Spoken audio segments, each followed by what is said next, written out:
The question of how and why the United Nations is the crux of the great conspiracy to destroy the sovereignty of the United States and the enslavement of the American people within a UN one-world dictatorship is a complete and unknown mystery to the vast majority of the American people. The reason for this unawareness of the frightening danger to our country and to the entire free world is simple. The masterminds behind this great conspiracy have absolute control of all of our mass communications media, especially television, the radio, the press, and Hollywood. We all know that our State Department, the Pentagon, and the White House have brazenly proclaimed that they have the right and the power to manage the news, to tell us not the truth, but what they want us to believe. They have seized that power on orders from their masters of the great conspiracy. And the objective is to brainwash the people into accepting the phony peace bait to transform the United States into an enslaved unit of the United Nations one world government. First of all, bear in mind that the so-called UN police action in Korea, fought by the United States, in which 150,000 of our sons were murdered and maimed, was part of the plot, just as the undeclared by Congress war in Vietnam, in which our sons are dying, is part of the plot, just as the plot against Rhodesia and South Africa, in which our sons will be dying, is part of the UN plot. However, the vitally important thing for all Americans, all you mothers of the boys who died in Korea and are now dying in Vietnam, to know is that our so-called leaders in Washington, whom we elected to safeguard our nation and our Constitution, are the betrayers, and that behind them are a comparatively small group of men whose sole objective is to enslave the whole world of humanity in their satanic plot of one world government. Now, in order to give you a very clear picture of this satanic plot, I will go back to its beginning, clear back in the middle of the 18th century, and name the men who put that plot into action, and then bring you down to the present, today's status of that plot. Now, as a matter of further intelligence, a term used by the FBI, let me clarify the meaning of the expression, "He is a liberal." The enemy, meaning the one-world conspirators, have seized upon that word liberal as a cover-up for their activities. It sounds so innocent and so humanitarian to be liberal. We'll make sure that the person who calls himself a liberal or is described as a liberal is not in truth a red. Now then, this satanic plot was launched back in the 1760s when it first came into existence under the name of the Illuminati. This Illuminati was organized by one Adam Weishaupt, born a Jew, who was converted to Catholicism and became a Catholic priest, and then, at the behest of the then newly organized House of Rothschild, defected and organized the Illuminati. Naturally, the Rothschilds financed that operation. And every war since then, beginning with the French Revolution, has been promoted by the Illuminati, operating under various names and guises. I say under various names and guises because after the Illuminati was exposed and became too notorious, Weishaupt and his co-conspirators began to operate under various other names. In the United States, immediately after World War I, they set up what they called the Council on Foreign Relations, commonly referred to as the CFR. And this CFR is actually the Illuminati in the United States. And its hierarchy, the masterminds in control of the CFR, to a very great extent are the descendants of the original Illuminati conspirators. But to conceal that fact, Most of them changed their original family names to American-sounding names. For example, the true name of the Dillons, Clarence and Douglas Dillon, once Secretary of the U.S. Treasury Department, is Lepowski.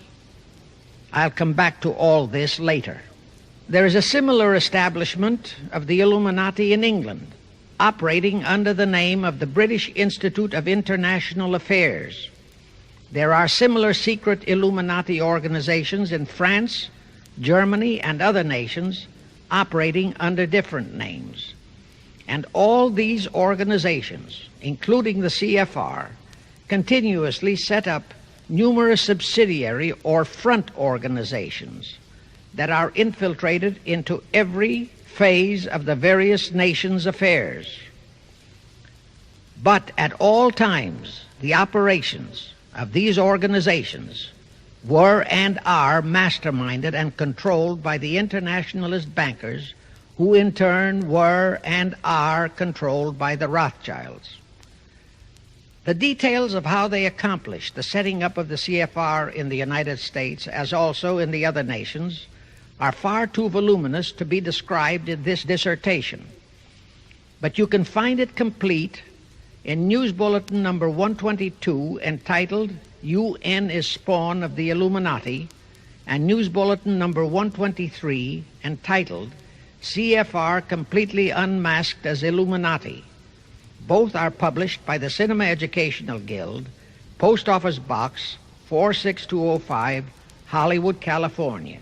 You can get them for 50 cents per copy by writing to that address. Those news bulletins reveal the names of the original founders of the Illuminati and the Americanized names of their descendants in the present CFR. Now I'll go back to the activities of the original Illuminati conspirators. As revealed in News Bulletin number 122, one branch of the Rothschild family had financed Napoleon. Another branch of the Rothschilds, both branches the real masterminds of the Illuminati, financed Britain, Germany, and the other nations in the Napoleonic Wars. Immediately after the Napoleonic Wars, the Illuminati assumed that all the nations were so destitute and so weary of wars that they'd be glad for any solution. So the Rothschild stooges set up what they called the Congress in Vienna, and at that meeting they tried to create the first League of Nations, their first attempted one world government, on the theory that all the crowned heads of the European governments were so deeply in debt to them that they would willingly or unwillingly serve as their stooges. But the Tsar of Russia caught the stench of the plot and completely torpedoed it. The enraged Nathan Rothschild, then the head of that dynasty, vowed that someday he or his descendants would destroy the Tsar and his entire family. And his descendants did accomplish that very threat in 1917. At this point, bear in mind that the Illuminati was not set up to operate on a short-range basis. Normally, a conspirator of any type enters into a conspiracy with the expectation of achieving his objective during his own lifetime. But that was not the case with the Illuminati. True, they hoped to accomplish their objective during their lifetime. But, paraphrasing The Show Must Go On, the Illuminati operates on the very long-range basis. Whether it will take scores of years or even centuries, they have dedicated their descendants to keep the plot boiling until they hope the conspiracy is achieved. Now let's go back to the birth of the Illuminati.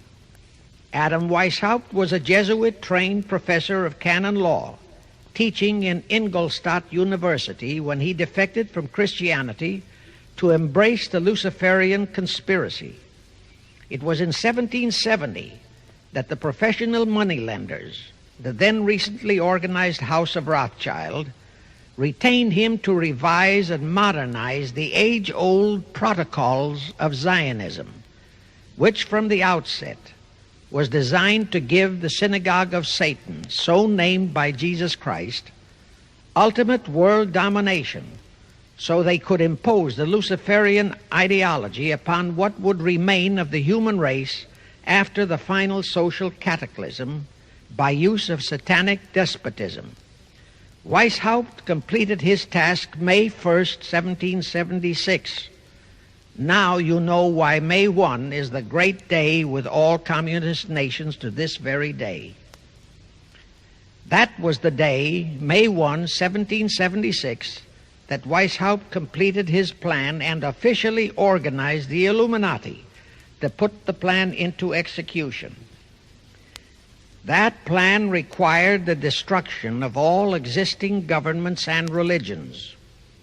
That objective was to be reached by dividing the masses of people whom he, Weishaupt, termed Goyim, or human cattle, into opposing camps in ever-increasing numbers on political, social, economic, and other issues, the very conditions we have in our country today.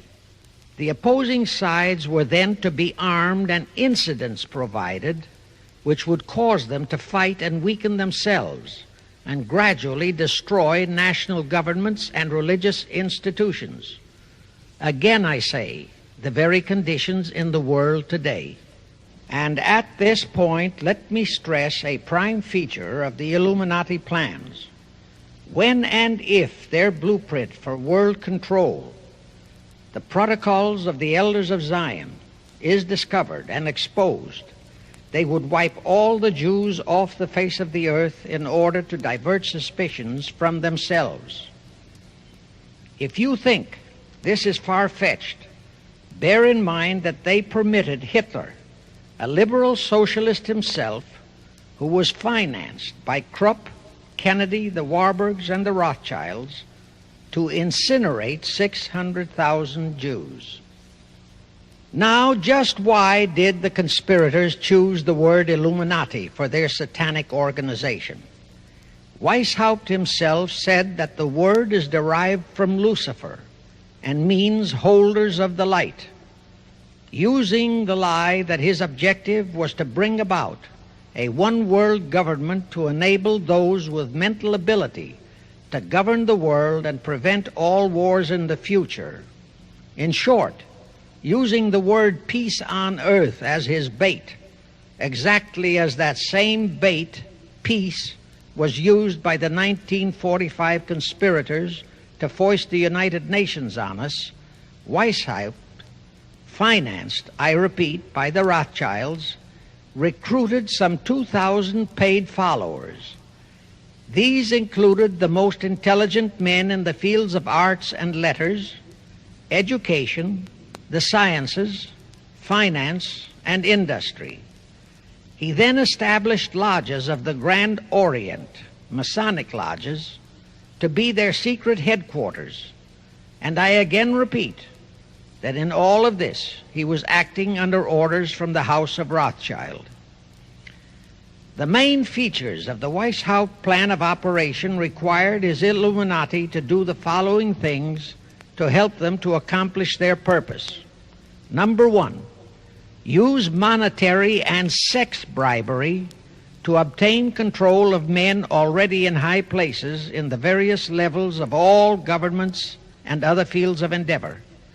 Once influential persons had fallen for the lies, deceits, and temptations of the Illuminati, they were to be held in bondage by application of political and other forms of blackmail, threats of financial ruin, public exposure and physical harm, even death, to themselves and loved members of their families. Do you realize how many present top officials in our federal government in Washington are controlled in just that way by the CFR? Do you realize how many homosexuals in our State Department, the Pentagon, all federal agencies, even in the White House, are controlled that way? Number two, Illuminati on the faculties of colleges and universities were to cultivate students possessing exceptional mental ability belonging to well-bred families with international leanings and recommend them for special training in internationalism. Such training was to be provided by granting scholarships to those selected by the Illuminists. That gives you an idea what a Rhodes Scholarship means. It means indoctrination into accepting the idea that only a one-world government can put an end to recurring wars and strife. That's how the United Nations was sold to the American people. One of the most notable Rhodes Scholars we have in our country is Senator William J. Fulbright, sometimes referred to as Half-Bright. His entire voting record spells Illuminati. All such scholars were to be first persuaded and then convinced that men of special talent and brains have the right to rule those less gifted on the ground that the masses don't know what is best for them physically, mentally, and spiritually. In addition to the Rhodes and similar scholarships, today there are 3 special Illuminati schools located in Gordonstown in Scotland, Salem in Germany, and Anavryta in Greece. These 3 are known ones, but there are others that are kept under cover. Prince Philip, the husband of Britain's Queen Elizabeth, was educated at Gordonstown at the instigation of Lord Louis Mountbatten, his uncle, a Rothschild relative, who became Britain's admiral of the fleet after World War II ended. Number 3, all influential people trapped into coming under the control of the Illuminati, plus the students who had been specially educated and trained, were to be used as agents and placed behind the scenes of all governments as experts and specialists, so they would advise the top executives to adopt policies which would, in the long run, serve the secret plans of the Illuminati one-world conspiracy and bring about the destruction of the governments and religions they were elected or appointed to serve. Do you know how many such men operate in our government at this very time? Rusk, McNamara, Hubert Humphrey, Fulbright, Kuchel, and go on and on and on. Number 4, perhaps the most vital directive in Weishaupt's plan was to obtain absolute control of the press, at that time the only mass communications media, to distribute information to the public, so that all news and information could be slanted, so that the masses could be convinced that a one-world government is the only solution to our many and varied problems. Now do you know who owns and controls our mass communications media? I'll tell you, practically all the movie lots in Hollywood is owned by the Lehmans, Kuhn, Loeb and Company, Goldman Sachs, and other internationalist bankers. All the national radio and TV channels in the nation are owned and controlled by those same internationalist bankers. The same is true of every chain of metropolitan newspapers and magazines, also of the press wire services, such as Associated Press, United Press International, etc. The supposed heads of all those media are merely the fronts for the internationalist bankers, who in turn compose the hierarchy of the CFR, today's Illuminati in America. Now can you understand why the Pentagon's press agent Sylvester so brazenly proclaimed that the government has the right to lie to the people? What he really meant was that our CFR-controlled government had the power to lie to and be believed by the brainwashed American people. And let's again go back to the first days of the Illuminati. Because Britain and France were the 2 greatest world powers in the late years of the 18th century, Weishaupt ordered the Illuminati to foment the colonial wars, including our Revolutionary War, to weaken the British Empire and organize the French Revolution to destroy the French Empire. He scheduled the French Revolution to start in 1789. However, in 1784, a true act of God placed the Bavarian government in possession of evidence which proved the existence of the Illuminati, and that evidence could have saved France if they, the French government, hadn't refused to believe it. Here is how that act of God happened. It was in 1874 that Weishaupt issued his orders for the French Revolution. A German writer named Zwack put it into book form. It contained the entire Illuminati story and Weishaupt's plans. A copy of this book was sent to the Illuminists in France, headed by Robespierre, whom Weishaupt had delegated to foment the French Revolution. The courier was struck and killed by lightning as he rode through Ralston on his way from Frankfurt to Paris.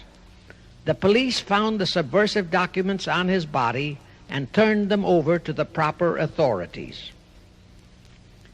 After careful study of the plot, the Bavarian government ordered the police to raid Weishaupt's newly organized lodges of the Grand Orient and the homes of his most influential associates. All additional evidence thus discovered convinced the authorities the documents were genuine copies of the conspiracy by which the Illuminati planned to use wars and revolutions to bring about the establishment of a one-world government, the powers of which they, headed by the Rothschilds, intended to usurp as soon as it was established, exactly in line with the United Nations plot of today. In 1785, the Bavarian government outlawed the Illuminati and closed the lodges of the Grand Orient. In 1786, they published all the details of the conspiracy. The English title of that publication is The Original Writings of the Order and Sect of the Illuminati. Copies of the entire conspiracy were sent to all the heads of church and state in Europe. But the power of the Illuminati, which was actually the power of the Rothschilds, was so great that this warning was ignored. Nevertheless, Illuminati became a dirty word, and it went underground. At the same time, Weishaupt ordered Illuminists to infiltrate into the lodges of Blue Masonry and form their own secret societies within all secret societies. Only Masons who proved themselves internationalists and those whose conduct proved they had defected from God were initiated into the Illuminati. Thenceforth, the conspirators donned the cloak of philanthropy and humanitarianism to conceal their revolutionary and subversive activities. In order to infiltrate into Masonic lodges in Britain, Weishaupt invited John Robison over to Europe. Robison was a high-degree Mason in the Scottish Rite.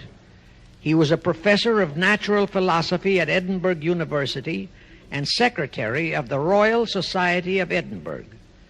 Robison did not fall for the lie that the objective of the Illuminati was to create a benevolent dictatorship, but he kept his reactions to himself so well that he was entrusted with a copy of Weishaupt's revised conspiracy for study and safekeeping. Anyway, because the heads of state and church in France were deluded into ignoring the warnings given them, the revolution broke out in 1789 as scheduled by Weishaupt. In order to alert other governments to their danger, in 1798 Robison published a book entitled Proof of a Conspiracy to Destroy All Governments and Religions. But his warnings were ignored, exactly as our American people have been ignoring all warnings about the United Nations and the Council on Foreign Relations, the CFR. Now here is something that will stun and very likely outrage many who hear this, but there is documentary proof that our own Thomas Jefferson and Alexander Hamilton became students of Weishaupt's. Jefferson was one of Weishaupt's strongest defenders when he was outlawed by his government. And it was Jefferson who infiltrated the Illuminati into the then newly organized lodges of the Scottish Rite in New England. Here is the proof. In 1789, John Robeson warned all Masonic leaders in America that the Illuminati had infiltrated into their lodges.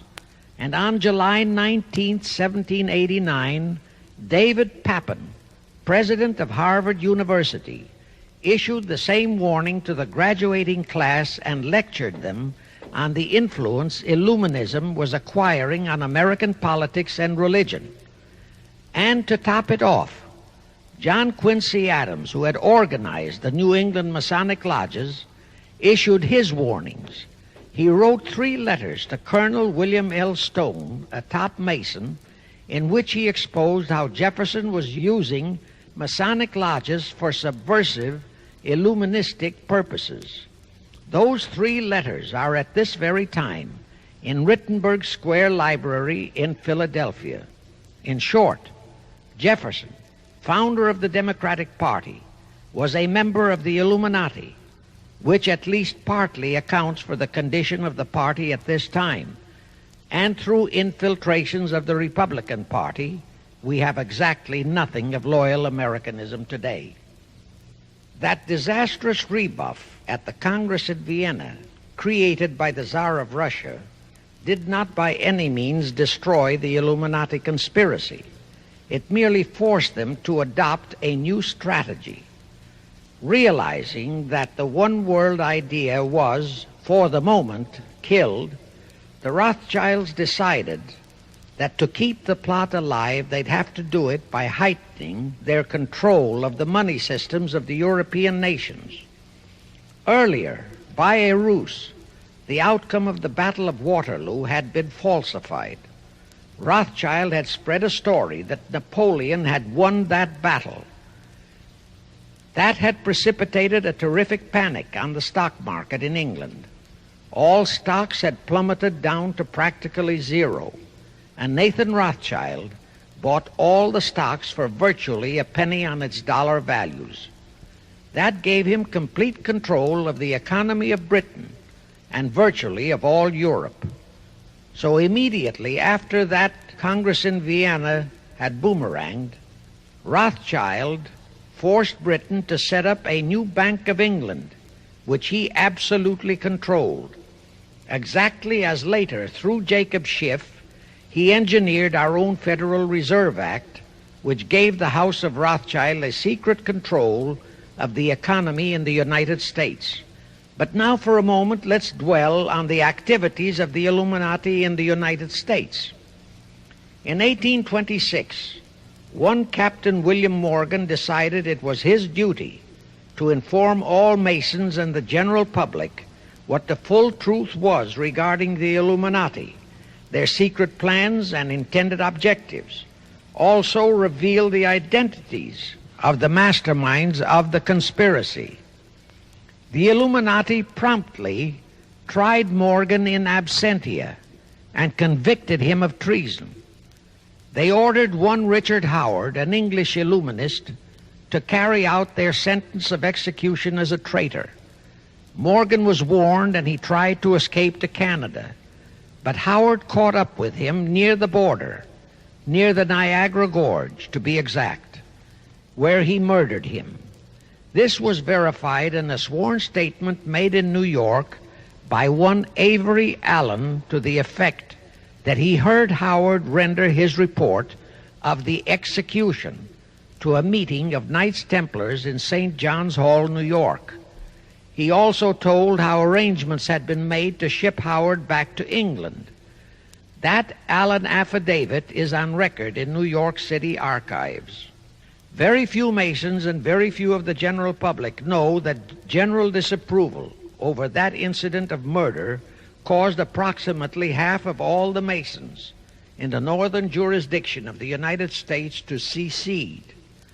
Copies of the minutes of the meeting held to discuss that matter are still in existence in safe hands, and that all that secrecy emphasizes the power of the masterminds of the Illuminati to prevent such terrible events of history from being taught in our schools.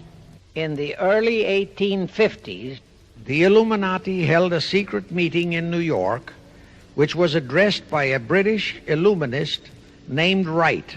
Those in attendance were told that the Illuminati was organizing to unite the nihilist and atheist groups with all other subversive groups into an international to be known as communists. That was when the word communist first came into being, and it was intended to be the supreme weapon and scare word to terrify the whole world and drive the terrorized peoples into the Illuminati one world scheme. This scheme, communism, was to be used to enable the Illuminati to foment future wars and revolutions. Clinton Roosevelt, a direct ancestor of Franklin Roosevelt, Horace Greeley and Charles Dana, foremost newspaper publishers of that time, were appointed to head a committee to raise funds for the new venture. Of course, most of the funds were provided by the Rothschilds. And this fund was used to finance Karl Marx and Engels when they wrote Das Kapital and the Communist Manifesto in Soho, England. And this clearly reveals that communism is not a so-called ideology, but a secret weapon, a bogeyman word to serve the purpose of the Illuminati. Weishaupt died in 1830. But prior to his death, he prepared a revised version of the age-old conspiracy, the Illuminati, which, under various aliases, was to organize, finance, direct, and control all international organizations and groups by working their agents into executive positions at the top. In the United States, we have Woodrow Wilson, Franklin Roosevelt, Jack Kennedy, Johnson, Rusk, McNamara, Fulbright, etc., as prime examples. In addition, while Karl Marx was writing the Communist Manifesto under the direction of one group of Illuminists, Professor Karl Ritter of Frankfurt University was writing the Antithesis under direction of another group. The idea was that those who direct the overall conspiracy could use the differences in those two so-called ideologies to enable them to divide larger and larger members of the human race into opposing camps so that they could be armed and then brainwashed into fighting and destroying each other, and particularly to destroy all political and religious institutions. The work Ritter started was continued after his death and completed by the German so-called philosopher Friedrich Wilhelm Nietzsche, who founded Nietzscheism. This Nietzscheism was later developed into fascism and then into Nazism and was used to foment World Wars I and II. In 1834, the Italian revolutionary leader Giuseppe Mazzini was selected by the Illuminati to direct their revolutionary program throughout the world. He served in that capacity until he died in 1872. But some years before he died, Mazzini had enticed an American general named Albert Pike into the Illuminati. Pike was fascinated by the idea of a one-world government, and ultimately he became the head of this Luciferian conspiracy.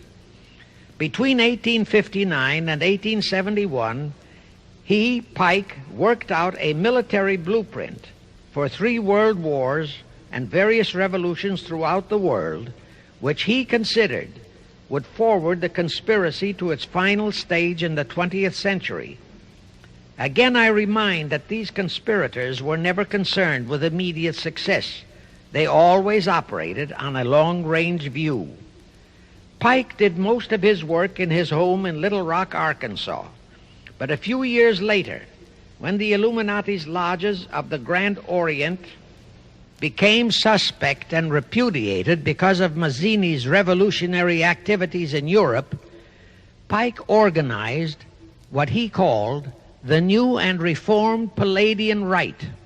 He set up 3 Supreme Councils, one in Charleston, South Carolina, one in Rome, Italy, and the third in Berlin, Germany. He had Mazzini establish 23 subordinate councils in strategic locations throughout the world. These have been the secret headquarters of the world revolutionary movement ever since. Long before Marconi invented radio, the scientists in the Illuminati had found the means for Pike and the heads of his councils to communicate secretly. It was the discovery of that secret that enabled intelligence officers to understand how apparently unrelated incidents, one such as the assassination of an Austrian prince at Sarajevo, took place simultaneously throughout the world, which developed into a war or a revolution. Pike's plan was as simple as it has proved effective. It called for communism, Nazism, political Zionism, and other international movements be organized and used to foment 3 global world wars and at least 2 major revolutions. The First World War was to be fought so as to enable the Illuminati to destroy Tsarism in Russia, as vowed by Rothschild after the Tsar had torpedoed his scheme at the Congress in Vienna, and to transform Russia into a stronghold of atheistic communism. The differences stirred up by agents of the Illuminati between the British and German empires were to be used to foment this war. After the war would be ended, communism was to be built up and used to destroy other governments and weaken religions. World War II, when and if necessary, was to be fomented by using the controversies between fascists and political Zionists. And here let it be noted that Hitler was financed by Krupp, the Warburgs, the Rothschilds, and other internationalist bankers, and that the slaughter of the supposed 600,000 Jews by Hitler didn't bother the Jewish internationalist bankers at all. That slaughter was necessary in order to create worldwide hatred of the German people and thus bring about the war against them. In short, this Second World War was to be fought to destroy Nazism and to increase the power of political Zionism so that the State of Israel could be established in Palestine. During this World War II, international communism was to be built up until it equaled in strength that of united Christendom. When it reached that point, it was to be contained and kept in check until required for the final social cataclysm. As we know now, Roosevelt, Churchill, and Stalin put that exact policy into effect, and Truman, Eisenhower, Kennedy, and Johnson continued that same exact policy. World War III is to be fomented by using the so-called controversies the agents of the Illuminati, operating under whatever new name, are now stirring up between the political Zionists and the leaders of the Muslim world. That war is to be directed in such a manner that all of Islam and political Zionism, Israel, will destroy each other, while at the same time the remaining nations, once more divided on this issue, will be forced to fight themselves into a state of complete exhaustion, physically, mentally, spiritually, and economically. Now, can any thinking person doubt that the intrigue now going on in the Near, Middle, and Far East is designed to accomplish that satanic objective? Pike himself foretold all this in a statement he made to Mazzini on August 15, 1871. Pike stated that after World War III is ended, those who will inspire to undisputed world domination will provoke the greatest social cataclysm the world has ever known. Quoting his own words, taken from the letter he wrote to Mazzini and which letter is now catalogued in the British Museum in London, England, he said, "We shall unleash the nihilists and the atheists, and we shall provoke a great social cataclysm which in all its horror will show clearly to all nations the effect of absolute atheism, the origin of savagery and of most bloody turmoil. Then everywhere the people forced to defend themselves against the world minority of revolutionaries will exterminate those destroyers of civilization, and the multitudes disillusioned with Christianity, whose deistic spirits will be from that moment on without direction and leadership, and anxious for an ideal but without knowledge where to send its adoration, will receive the true light through the universal manifestation of the pure doctrine of Lucifer, brought finally out into public view, a manifestation which will result from a general reactionary movement which will follow the destruction of Christianity and atheism, both conquered and exterminated at the same time." When Mazzini died in 1872, Pike made another Italian revolutionary leader named Adrian Lemmy his successor. Lemmy, in turn, was succeeded by Lenin and Trotsky, then by Stalin. The revolutionary activities of all those men were financed by British, French, German, and American international bankers, all of them dominated by the House of Rothschild. We are supposed to believe that the international bankers of today, like the money changers of Christ's day, are only the tools or agents of the great conspiracy, but actually they are the masterminds behind all of it. While the general public has been brainwashed by all the mass communications media into believing that communism is a movement of the so-called workers, the actual fact is that both British and American intelligence officers have authentic documentary evidence that international liberals operating through their international banking houses, particularly the House of Rothschild, have financed both sides in every war and revolution since 1776. Those who today comprise the conspiracy, the CFR in the United States, direct our governments, whom they hold in usury through such methods as the Federal Reserve System in America, to fight wars such as Vietnam, created by the United Nations, so as to further Pike's Illuminati plans to bring the world to that stage of the conspiracy when atheistic communism and the whole of Christianity can be forced into an all-out Third World War within each remaining nation, as well as on an international scale. The headquarters of the great conspiracy in the late 1700s was in Frankfurt, Germany, where the House of Rothschild had been established by Mayer Anschelm, who adopted the Rothschild name and linked together other international financiers who had literally sold their souls to the devil.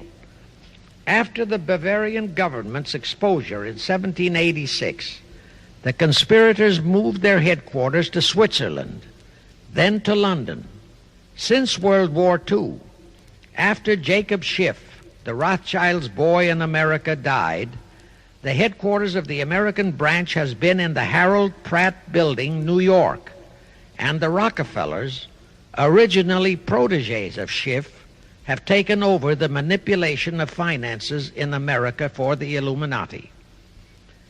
In the final phases of the conspiracy, the one world government will consist of the king dictator, head of the United Nations, the CFR, and a few billionaires, economists, and scientists who have proved their devotion to the great conspiracy.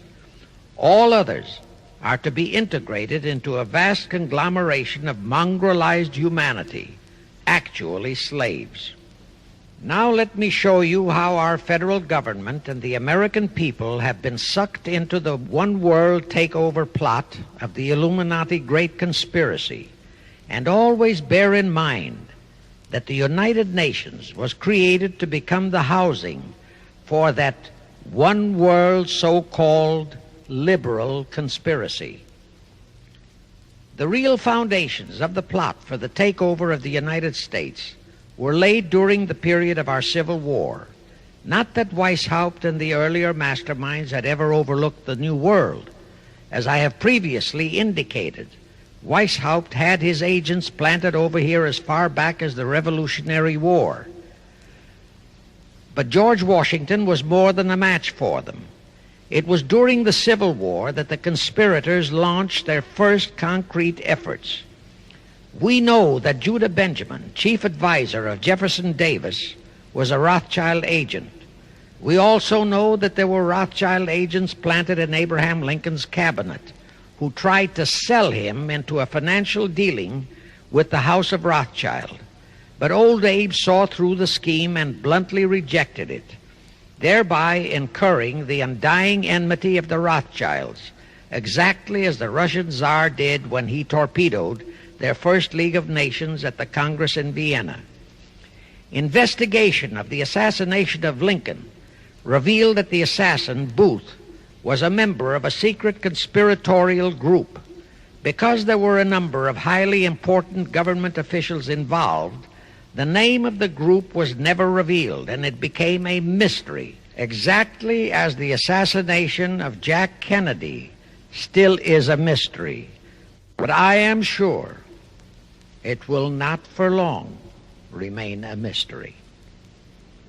Anyway, the ending of the Civil War destroyed, temporarily, all chances of the House of Rothschild to get a clutch on our money system, such as they had acquired in Britain and other nations in Europe.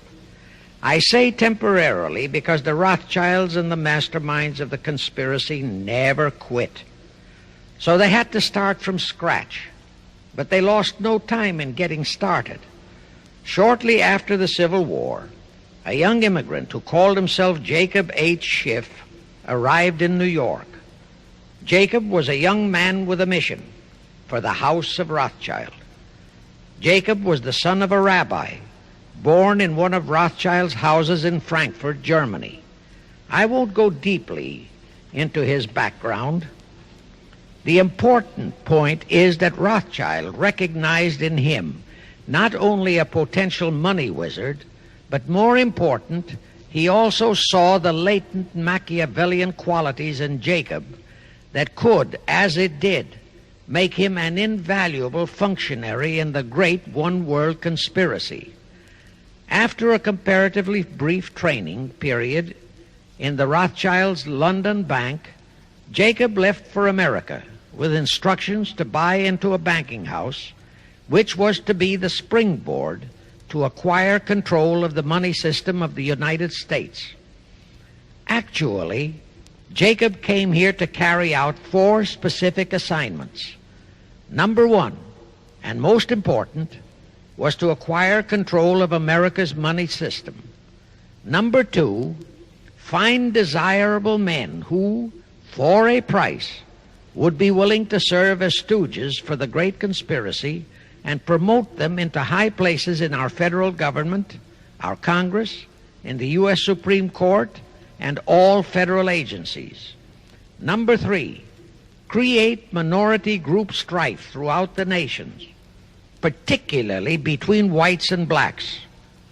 Number 4, create a movement to destroy religion in the United States, but Christianity to be the chief target. Earlier, I stated that Jacob Schiff came to America with orders by Rothschild to carry out 4 specific directives. The first and most important one was to get control of the United States money system. Let's trace Schiff's step to accomplish that directive. As a first step, he had to buy into a banking house, but it had to be the kind of a house that he could absolutely control and mold for that primary objective of entrapping our U.S. money system. After carefully scouting around, Jacob bought a partnership in a firm that called itself Kuhn and Loeb. Like Schiff, Kuhn and Loeb were immigrants from German Jewish ghettos. They came to the United States in the mid-1840s, Both started their business careers as itinerant pack peddlers. In the early 1850s, they pooled their interests and set up a merchandising store in Lafayette, Indiana, under the firm name of Kuhn and Loeb, servicing the covered wagon settlers on their way west. In the years that followed, they set up similar stores in Cincinnati and St. Louis. Then they added pawnbroking to their merchandising pursuits. From that to money lending was a short and quick step. By the time Schiff arrived on the scene, Kuhn and Loeb was a well-known private banking firm, and this is the firm Jacob bought into. Shortly after he became a partner in Kuhn and Loeb, Schiff married Loeb's daughter, Teresa.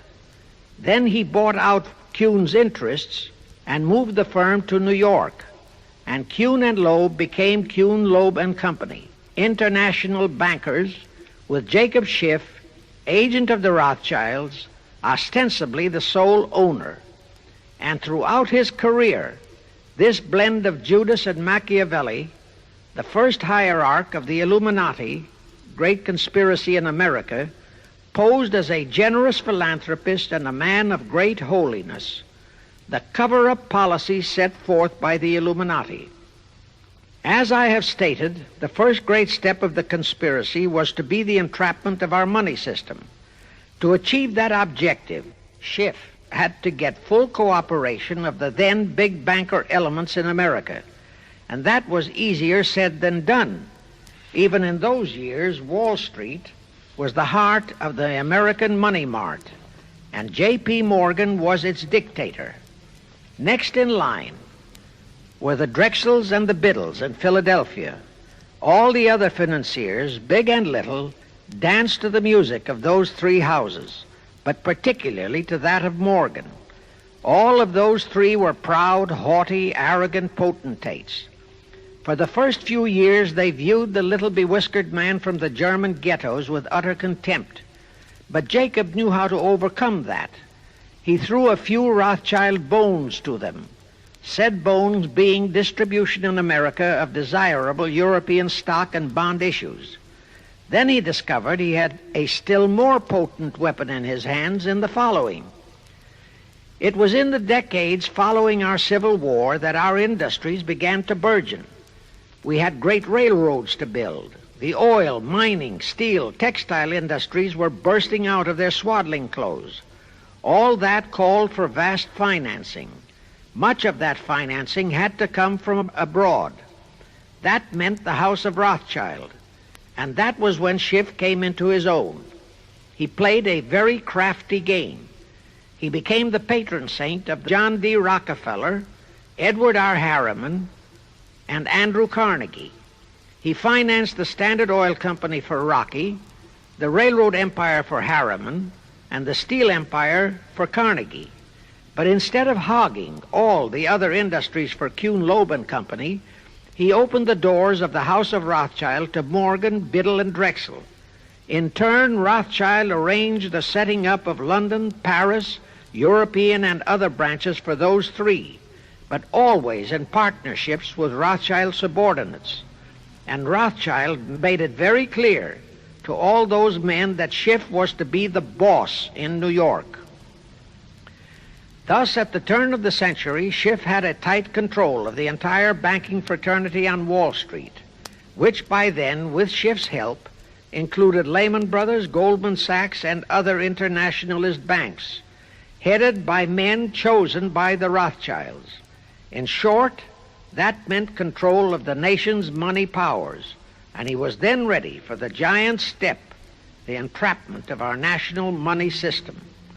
Now, under our Constitution, all control of our money system is vested solely in our Congress. Schiff's next important step was to seduce our Congress to betray that constitutional edict by surrendering that control to the hierarchy of the Illuminati's great conspiracy. In order to legalize that surrender and thus make the people powerless to resist it, it would be necessary to have Congress enact special legislation. To accomplish that, Schiff would have to infiltrate stooges into both houses of Congress, stooges powerful enough to railroad Congress into passing such legislation. Equally, or even more important, he would have to plant a stooge in the White House, a president without integrity and without scruples, who would sign that legislation into law. To accomplish that, he had to get control of either the Republican or the Democratic Party. The Democratic Party was the more vulnerable. It was the hungrier of the two parties. Except for Grover Cleveland, the Democrats had been unable to land one of their men in the White House since before the Civil War. There were two reasons for that. Number one, poverty of the party. Number two, there were considerably more Republican-minded voters than Democrats. The poverty matter was not a great problem, but the voter problem was a different story. But as I previously said, Schiff was a smart cookie. Here is the atrocious and murderous method he employed to solve that voter problem. His solution emphasizes how very little the Jewish internationalist bankers care about their own racial brethren, as you shall see. Suddenly, around 1890, there broke out a nationwide series of pogroms in Russia. Many, many thousands of innocent Jews, men, women, and children, were slaughtered by the Cossacks and other peasants. Similar pogroms with similar slaughter of innocent Jews broke out in Poland, Romania, and Bulgaria. All those pogroms were fomented by Rothschild agents. As a result, Jewish terrified refugees from all those nations swarmed into the United States, and that continued throughout the next 2 or 3 decades because the pogroms were continuous through all those years. All those refugees were aided by self-styled humanitarian committees set up by Schiff, the Rothschilds, and all the Rothschild affiliates. In the main, the refugees streamed into New York, but the Schiff-Rothschild humanitarian committees found ways to shuffle many of them into other large cities, such as Chicago, Boston, Philadelphia, Detroit, Los Angeles, etc. All of them were quickly transformed into naturalized citizens and educated to register as Democrats. Thus, all of that so-called minority group became solid Democratic voter blocs in their communities, all controlled and maneuvered by their so-called benefactors. And shortly after the turn of the century, they became vital factors in the political life of our nation. That was one of the methods Schiff employed to plant men like Nelson Aldrich in our Senate and Woodrow Wilson in the White House. At this point, let me remind you of another of the important jobs that was assigned to Schiff when he was dispatched to America. I refer to the job of destroying the unity of the American people by creating minority group and racial strife. By the pogrom-driven Jewish refugees into America, Schiff was creating one ready-made minority group for that purpose. But the Jewish people as a whole, made fearful by the pogroms, could not be depended upon to create the violence necessary to destroy the unity of the American people.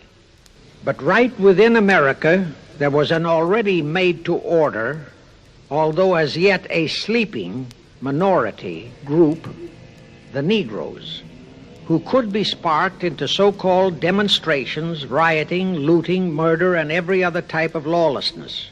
All that was necessary was to incite and arouse them. Together, those two minority groups, properly maneuvered, could be used to create exactly the kind of strife in America the Illuminati would need to accomplish their objective. Thus, at the same time that Schiff and his co-conspirators were laying their plans for the entrapment of our money system, they were also perfecting plans to hit the unsuspecting American people with an explosive and terrifying racial upheaval that would tear the people into hate fractions and create chaos throughout the nation, especially on all college and university campuses. all protected by Earl Warren decisions and our so-called leaders in Washington. Of course, perfecting those plans required time and infinitely patient organizing. Now, to remove all doubts, I'll take a few moments to give you documentary proof of this racial strife plot. First of all, they had to create leaderships and organizations to draw in millions of dupes, both Jewish and Negroes, who would do the demonstrating and commit the rioting, looting, and lawlessness. So in 1909, Schiff, the Laymans, and other conspirators organized and set up the National Association for the Advancement of the Colored People, known as the NAACP. The presidents, directors, and legal counsels of the NAACP were always white men, Jews appointed by Schiff.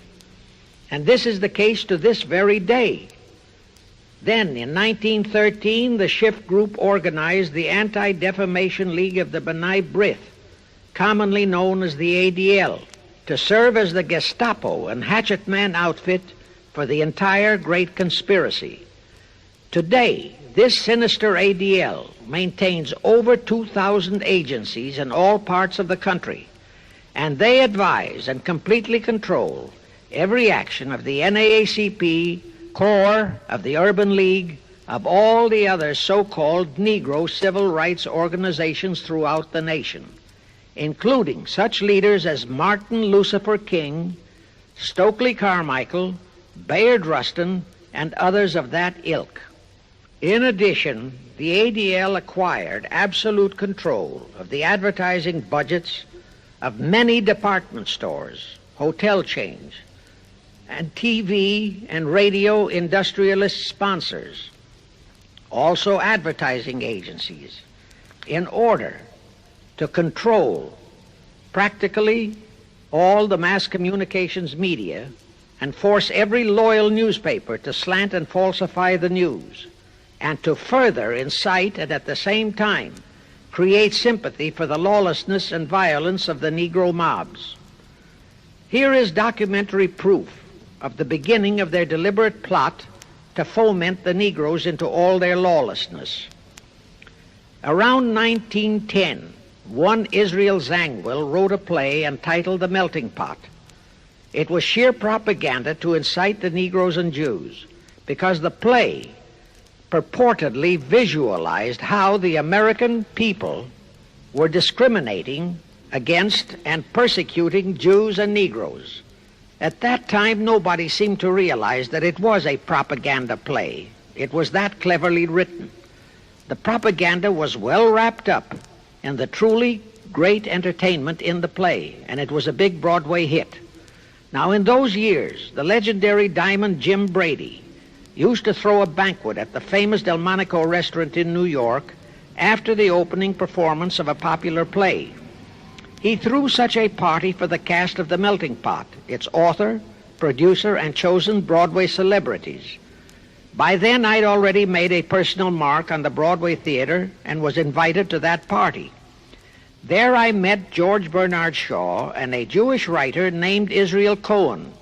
Zangwill, Shaw, and Cohen were the triumvirate who created the Fabian Society in England, and had worked closely with a Frankfurt Jew named Mordecai, who had changed his name to Karl Marx. But remember, at that time, both Marxism and communism were just emerging, and nobody paid much attention to either, and nobody suspected the propaganda in the writings of those three really brilliant writers.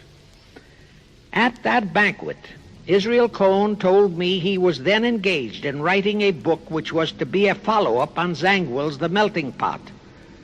The title of his book was to be A Racial Program for the 20th Century. At that time, I was completely absorbed by my work as a playwright, and significant as that title was, its real objective never dawned on me, nor was I interested in reading the book. But it suddenly hit me with the force of a hydrogen bomb when I received a newspaper clipping of an item published by the Washington, D.C. Evening Star in May 1957. That item was a verbatim reprint of the following excerpt in Israel Cohen's book, A Racial Program for the 20th Century, and it reads, as I quote, "We must realize that our party's most powerful weapon is racial tension. By propounding into the consciousness of the dark races that for centuries they have been oppressed by the whites, we can mold them to the program of the Communist Party. In America, we will aim for subtle victory. While inflaming the Negro minority against the whites, we will instill in the whites a guilt complex for their exploitation of the Negroes. We will aid the Negroes to rise to prominence in every walk of life, in the professions and in the world of sports and entertainment. With this prestige, the Negro will be able to intermarry with the whites and begin a process which will deliver America to our cause." That same excerpt was entered into the Congressional Record of June 7, 1957 by Representative Thomas G. Abernathy.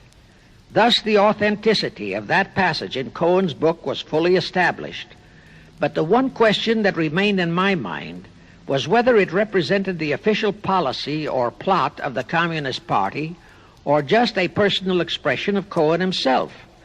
Hence I sought more proof, and I found it.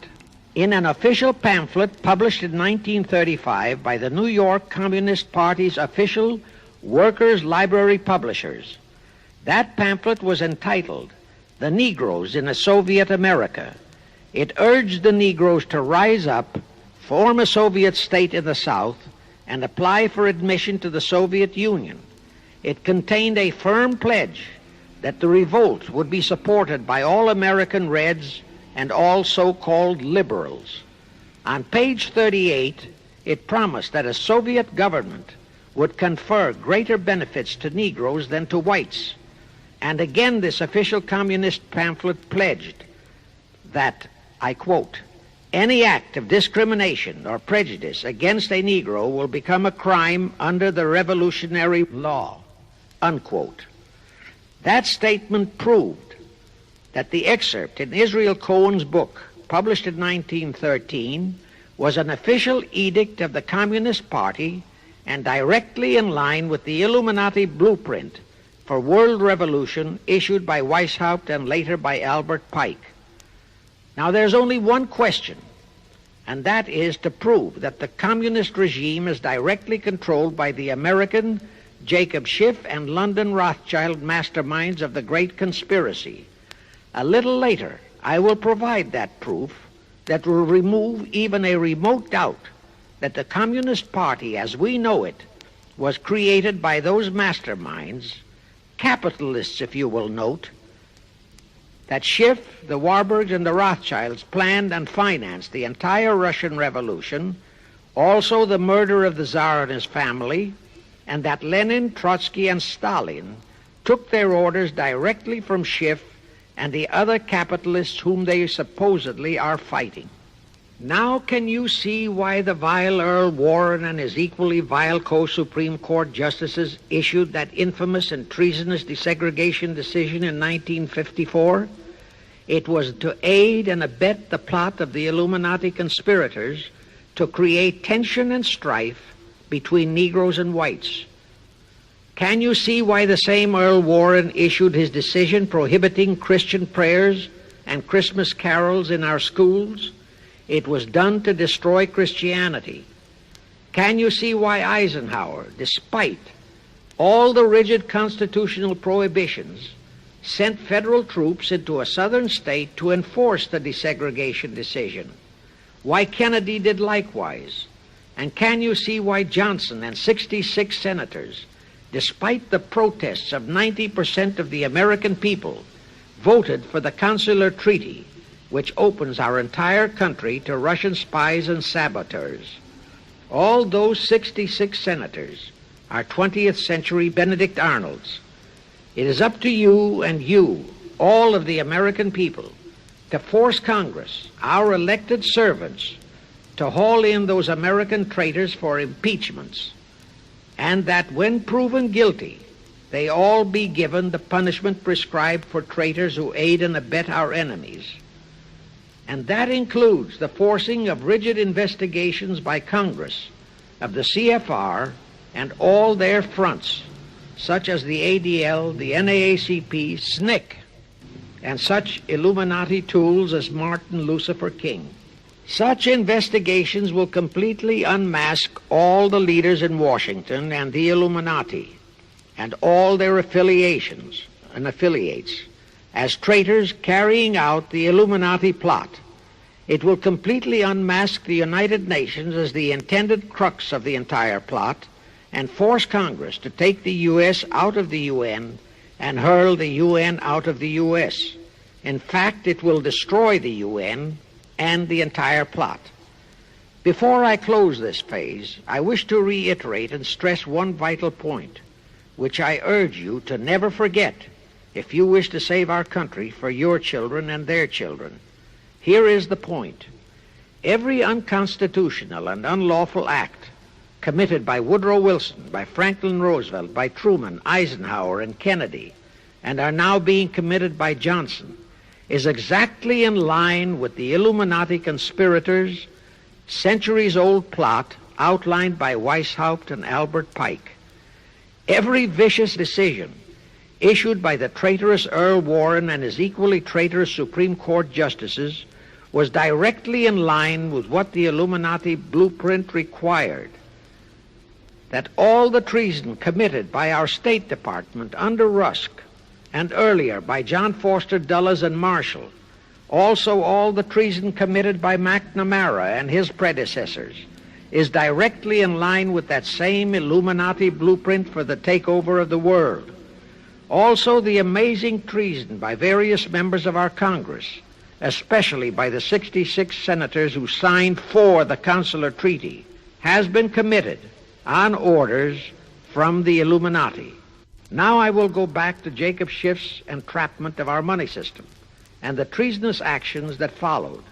It will also reveal the Schiff-Rothschild control of not only Karl Marx, but of Lenin, Trotsky, and Stalin, who created the revolution in Russia and set up the Communist Party.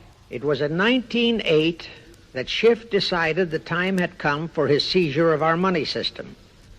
His chief lieutenants in that seizure were Colonel Edward Mandell House, whose entire career was that of chief executive and courier for Schiff, as I shall show, Bernard Baruch, and Herbert Lehman.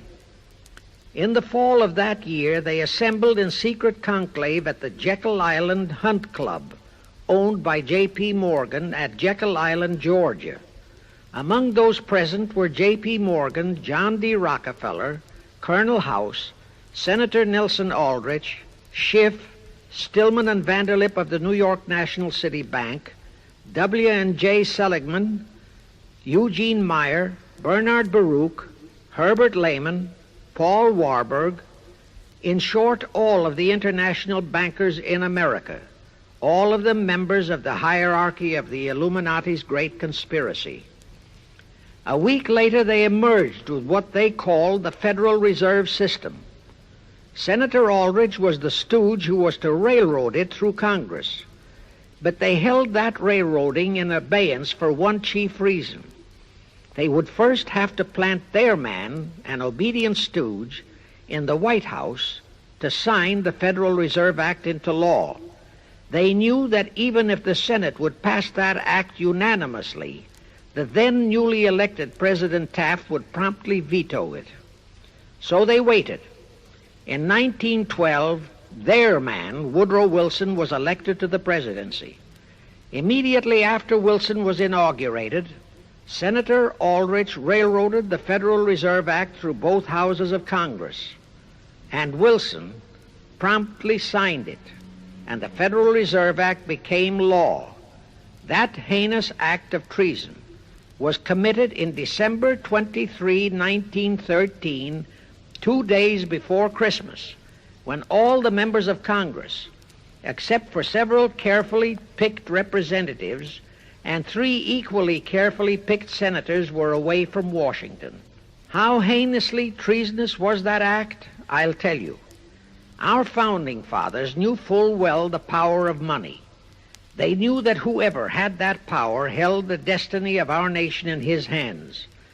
Therefore, they carefully guarded this power when they set forth in the Constitution that Congress, the elected representatives of the people, alone would have that power. The constitutional language on this point is brief, concise, and specific, stated in Article 1, Section 8, Paragraph 5, defining the duties and powers of Congress, and I quote, "To coin money, regulate the value thereof, and of foreign coin, and the standard of weights and measures," unquote. But on that tragic, unforgettable day of infamy, December 23, 1913, the men we sent to Washington to safeguard our interests, the representatives and senators and Woodrow Wilson, delivered the destiny of our nation into the hands of two aliens from Eastern Europe, Jacob Schiff and Paul Warburg. Warburg was a very recent immigrant who came here on orders from Rothschild for the express purpose of blueprinting that foul Federal Reserve Act. Now, the vast majority of the American people think that the Federal Reserve System is a United States government-owned agency. That is positively false. All of the stock of the Federal Reserve banks is owned by the member banks, and the heads of the member banks are all members of the hierarchy of the great Illuminati conspiracy known today as the CFR.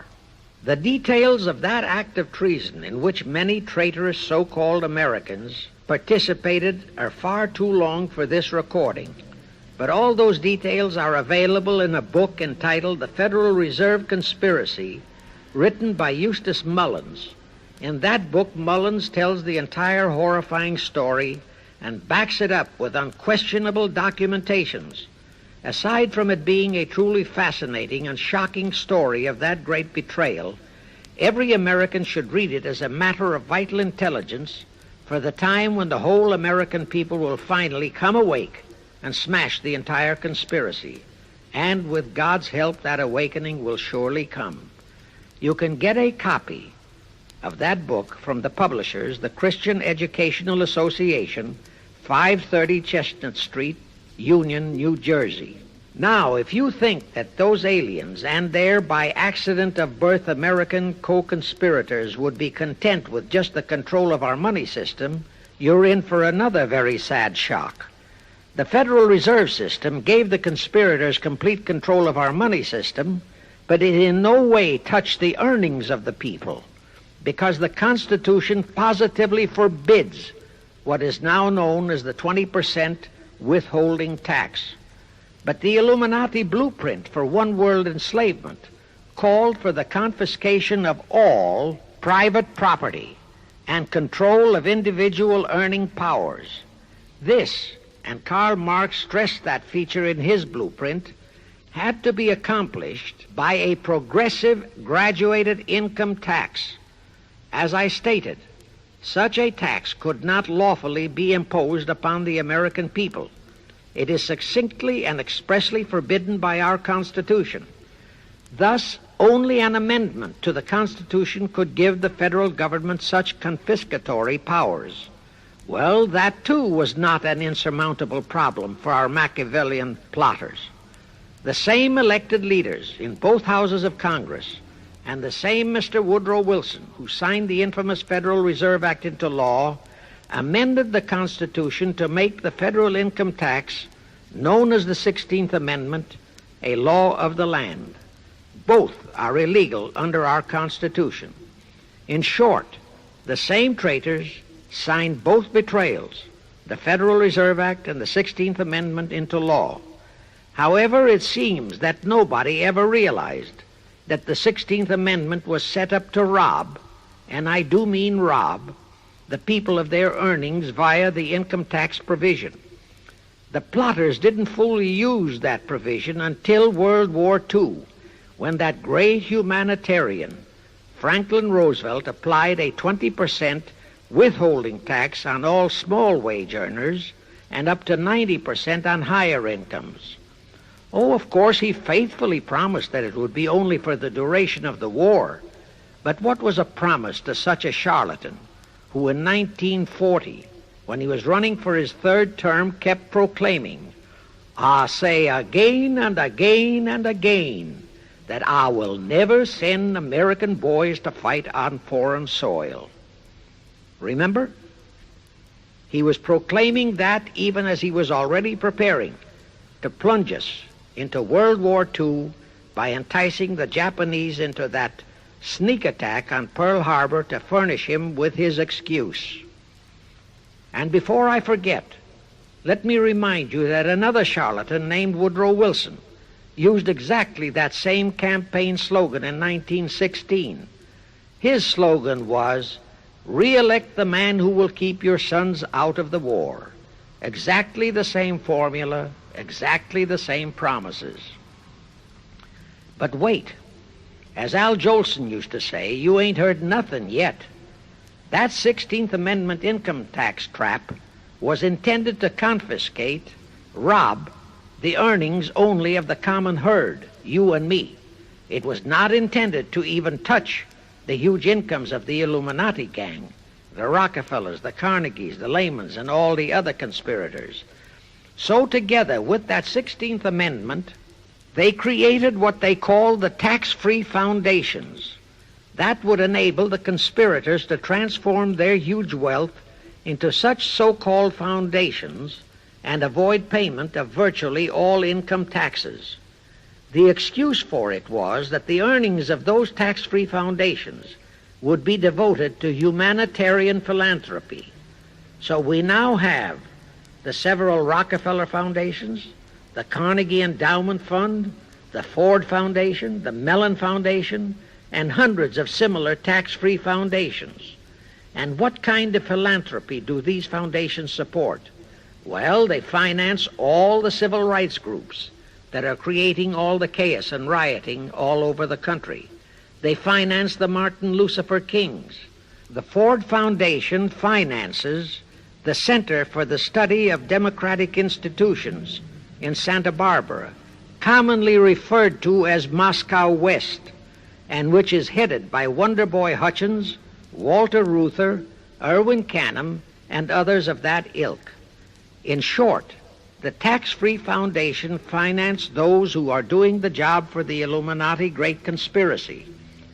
And what are the hundreds of billions of dollars they confiscate every year from the earnings of the common herd, you and me, used for?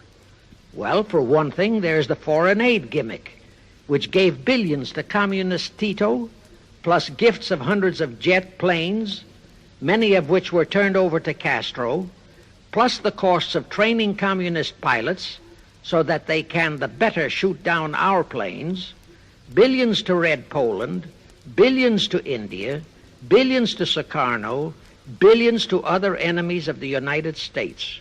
That's what that treasonously railroaded 16th Amendment has done to our nation, to the American people, to you and to me, to your children and their children. Our CFR Illuminati-controlled federal government can grant tax-free status to all foundations and pro-red one-world outfits, such as the Fund for the Republic. But if you, or a patriotic pro-organization, is too outspokenly pro-American, they can terrify and intimidate you by finding a misplaced comma in your income tax report and by threatening you with penalties, fines, and even prison. Future historians will wonder how the American people could have been so naive and stupid as to have permitted such audaciously brazen acts of treason as the Federal Reserve Act and the 16th Amendment. Well, they were not naive and they were not stupid. The answer is they trusted the men they elected to safeguard our country and our people, and they just didn't have even an inkling about either betrayal until after each one had been accomplished. It was the Illuminati-controlled mass communications media that kept and is keeping our people naive and stupid and unaware of the treason being committed. Now the great question is, when will the people wake up and do to our traitors of today what George Washington and our founding fathers would have done to Benedict Arnold? Actually, Benedict Arnold was a petty traitor compared to our present traitors in Washington. Now let's go back to the events that followed the rape of our Constitution by the passage of the Federal Reserve Act of the 16th Amendment. With Wilson completely under their control, the masterminds of the great conspiracy put in motion their next and what they hoped would be their final steps to achieve their one world government. The first of those steps was to be World War I. Why war? Simple. The only excuse for a one world government is that it will supposedly ensure peace. The only thing that can make people cry for peace is war. War brings chaos, destruction, exhaustion, to winner as well as to loser. It brings economic ruin to both. Most important, it destroys the flower of the young manhood of both. To the saddened and heartbroken oldsters, the mothers and fathers, who are left with nothing but memories of their beloved sons, peace becomes worth any price.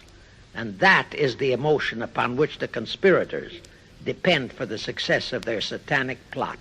Throughout the 19th century, from 1814 to 1914, the world as a whole was at peace.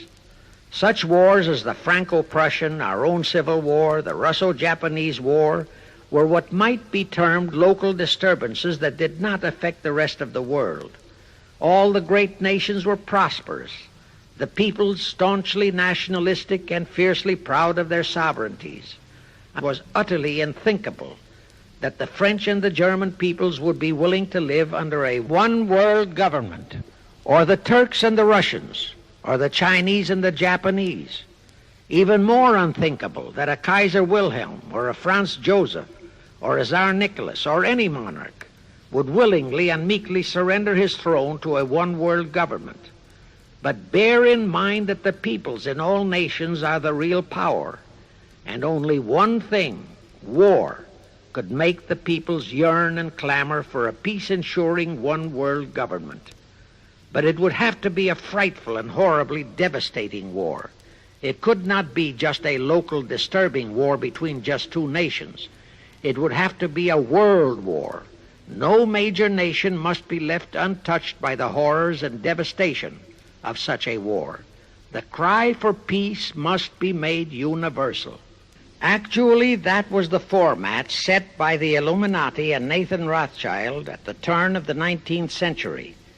They first maneuvered all of Europe into the Napoleonic Wars. Then the Congress in Vienna, which they, and particularly Rothschild, planned to transform into a League of Nations, which was to have been the housing for their one-world government, exactly as the present United Nations was set up to be the housing for the forthcoming, God forbid, one-world government. Anyway, that was the format the House of Rothschild and Jacob Schiff decided to employ to achieve their objective in 1914. Of course, they knew that that same format had failed in 1814, but they theorized that was only because the Tsar of Russia had torpedoed that scheme. Well, the present 1914 conspirators would eliminate that 1814 fly in the ointment.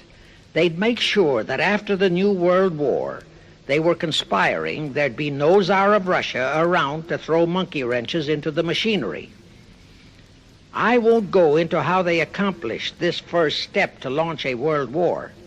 History records that World War I was precipitated by a trivial incident, the kind of incident both Weishaupt and Albert Pike had incorporated in their blueprints.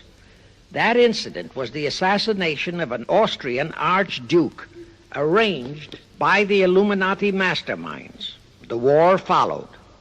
It involved Germany, Austria-Hungary, and their allies, so-called the Axis powers, against France, Britain, and Russia, called the Allies. Only the United States was not involved during the first 2 years. By 1917, the conspirators had achieved their primary objective. All of Europe was in a state of destitution. All the peoples were war-weary and crying for peace. And the outcome, too, was all set. It was to come as soon as the United States would be hurled in on the side of the Allies. And that was all set to happen immediately after Wilson's re-election. After that, there could be only one outcome: complete victory for the Allies. To fully confirm my statement that long before 1917, the conspiracy headed in America by Jacob Schiff had it all set to hurl the United States into that war, I will cite the proof. When Wilson was campaigning for re-election in 1916, his chief appeal was, "Re-elect the man who will keep your sons out of the war." But during that same campaign, the Republican Party publicly charged that Wilson had long committed himself to throw us into the war. They charged that if he would be defeated, he would accomplish that act during his few remaining months in office. But if re-elected, he would hold off until after re-election. But at that time, the American people looked upon Wilson as a God-man. Well, Wilson was re-elected, and as per the schedule of the conspirators, he hurled us into the war in 1917. He used the sinking of the Lusitania as an excuse, a sinking which also was prearranged. Roosevelt, also a God-man in the eyes of the American people, followed the same technique in 1941 when he used the prearranged Pearl Harbor attack as his excuse for hurling us into World War II. Now, exactly as the conspirators planned, victory for the Allies would eliminate all the monarchs of the defeated nations and leave all their peoples leaderless, confused, bewildered, and perfectly conditioned for the one-world government the great conspiracy intended would follow. But there still would be an obstacle, the same obstacle that had balked the Illuminati and Rothschild at that Congress in Vienna peace gathering after the Napoleonic Wars. Russia would be on the winning side this time, as it was in 1814. Therefore, the Tsar would be securely on his throne. Here it is pertinent to note that Russia, under the Tsarist regime, had been the one country in which the Illuminati had never made any headway, nor had the Rothschilds ever been able to infiltrate their banking interests. Thus, a winning Tsar would be more difficult than ever to cope with.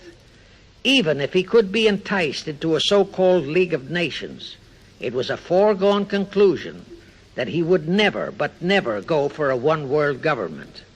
So even before the outbreak of World War I, the conspirators had a plan in the making to carry out Nathan Rothschild's vow of 1814, to destroy the Tsar and also murder all possible royal heirs to the throne.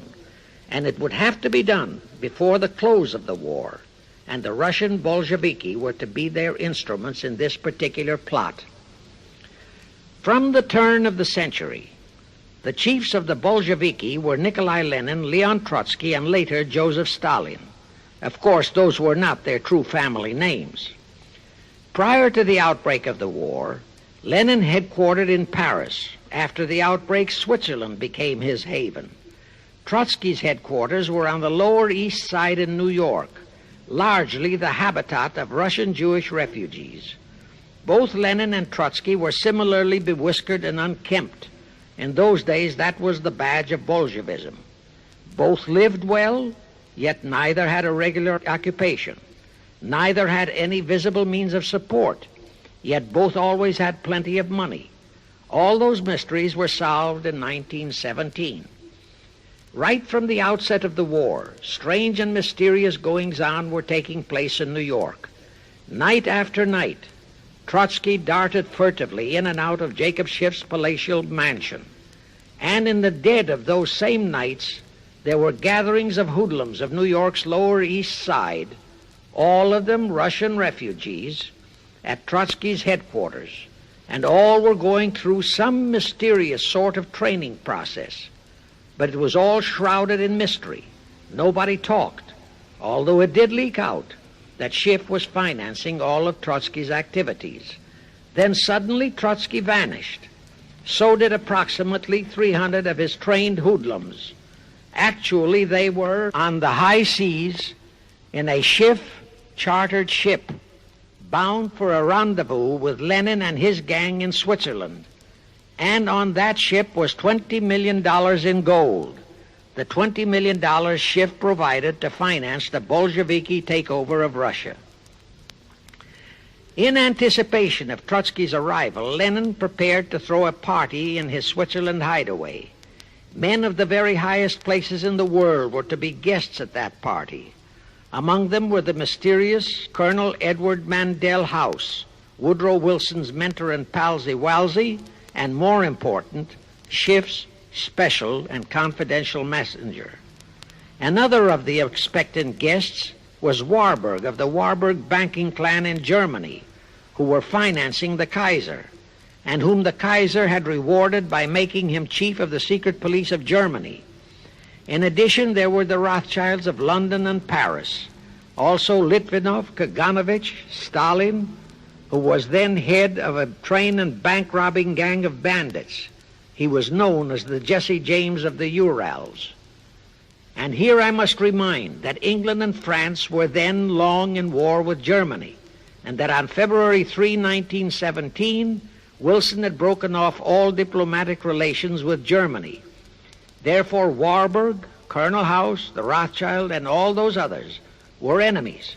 But of course, Switzerland was neutral ground where enemies could meet and be friends, especially if they had some scheme in common.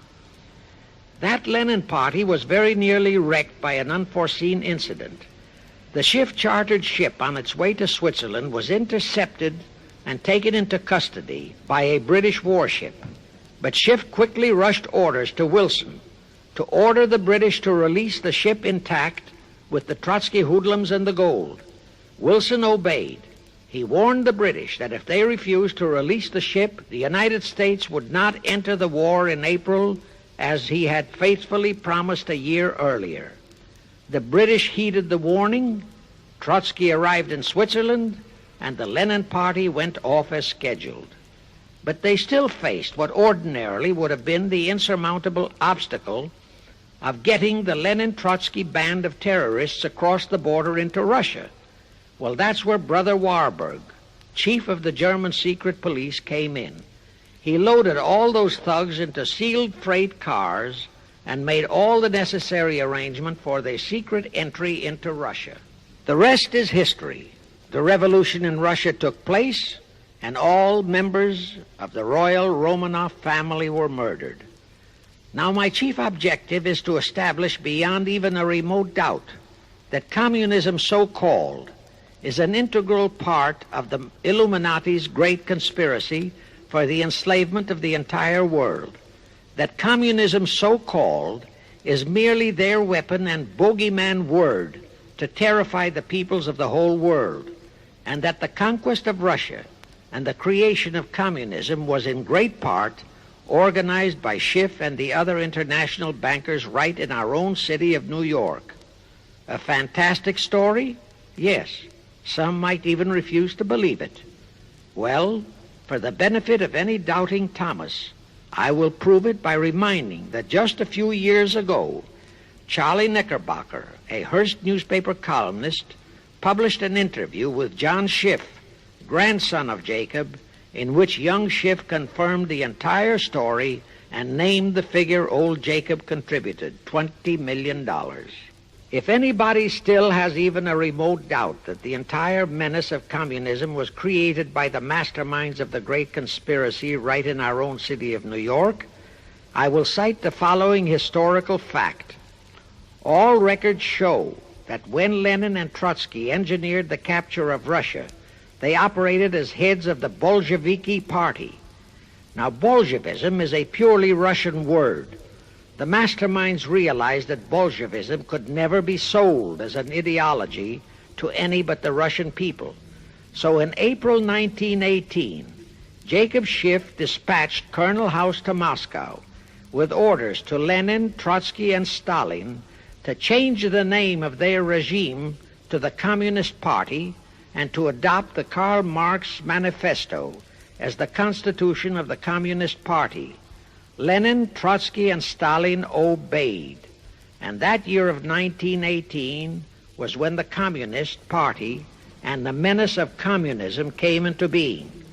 All this is confirmed in Webster's Collegiate Dictionary, 5th edition. In short, communism was created by the capitalists. Thus, until November 11, 1918, the entire fiendish plan of the conspirators worked perfectly. All the great nations, including the United States, were war-weary, devastated, mourning their dead. Peace was the great universal desire. Thus, when it was proposed by Wilson to set up a League of Nations to ensure peace, all the great nations, with no Russian Tsar to stand in their way, jumped on that bandwagon without even stopping to read the fine print in that insurance policy. That is, all but one, the United States, the very one that Schiff and his co-conspirators least expected would balk.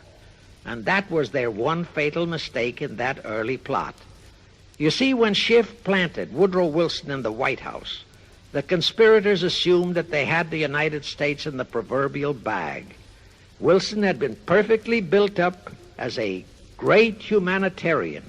He supposedly became established as a God-man with the American people. There was every reason for the conspirators to have believed that he would easily hornswoggle Congress into buying the League of Nations sight unseen, exactly as the Congress of 1945 bought the United Nations sight unseen. But there was one man in the Senate in 1918 who saw through that scheme just as the Russian Tsar did in 1814. He was a man of great political stature, almost as great as that of Teddy Roosevelt, and fully as astute. He was highly respected and trusted by all members of both houses of Congress and by the American people. The name of that great and patriotic American was Henry Cabot Lodge, not the phony of today who called himself Henry Cabot Lodge, Jr. until he was exposed. Lodge completely unmasked Wilson and kept the United States out of the League of Nations. Here it becomes of great interest to know the real reason for the Wilson League of Nations flop.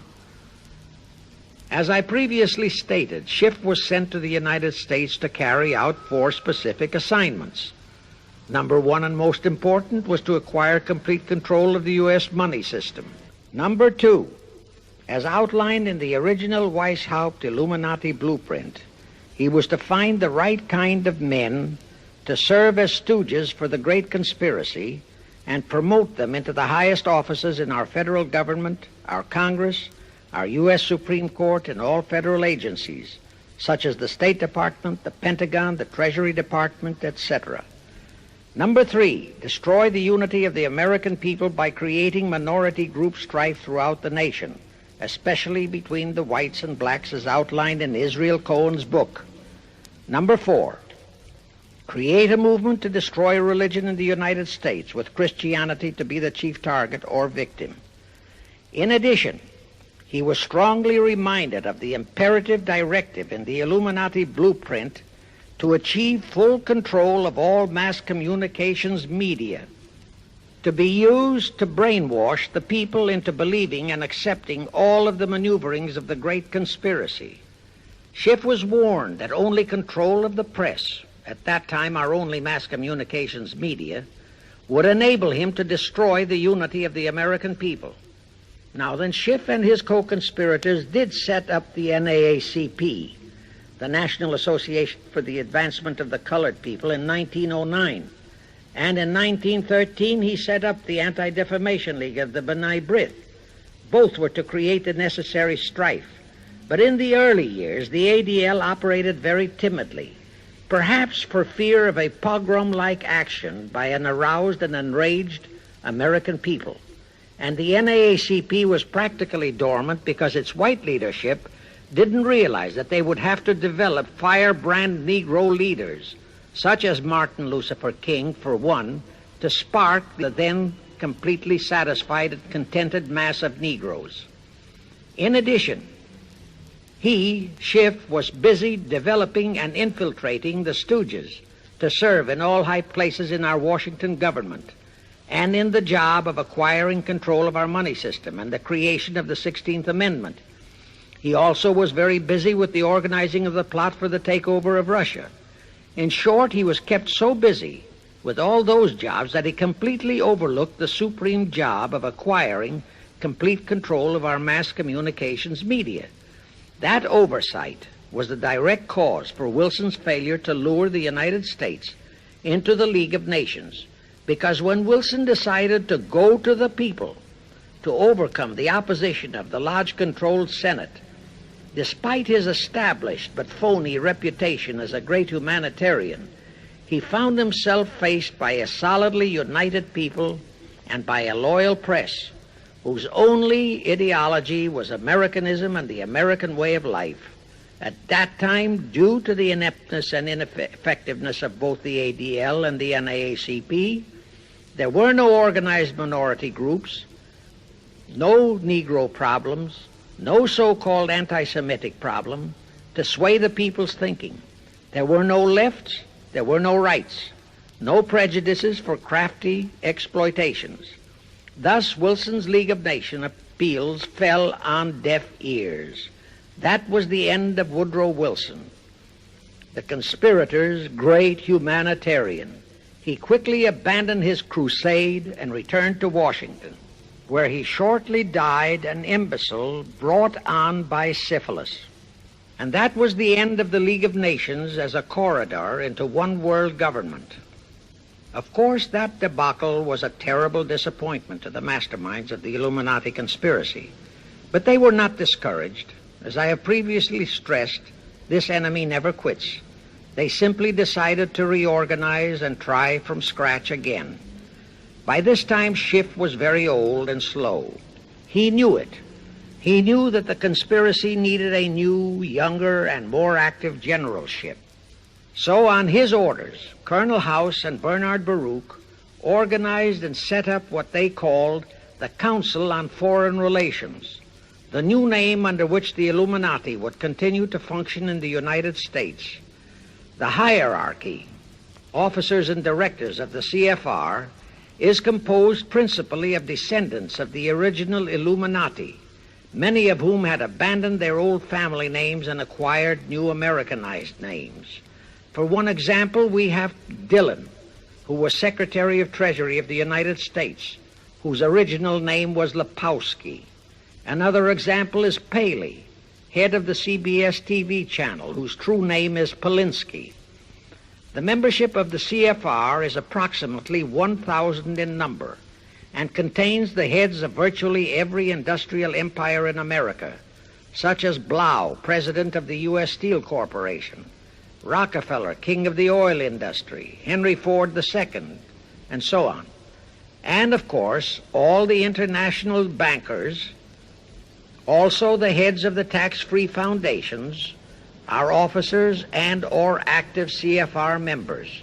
In short, all the men who provide the money and the influence to elect the CFR chosen presidents of the United States, congressmen, senators, and who decide the appointments of our various secretaries of state, of the Treasury, of every important federal agency, are members of the CFR, and very obedient members indeed.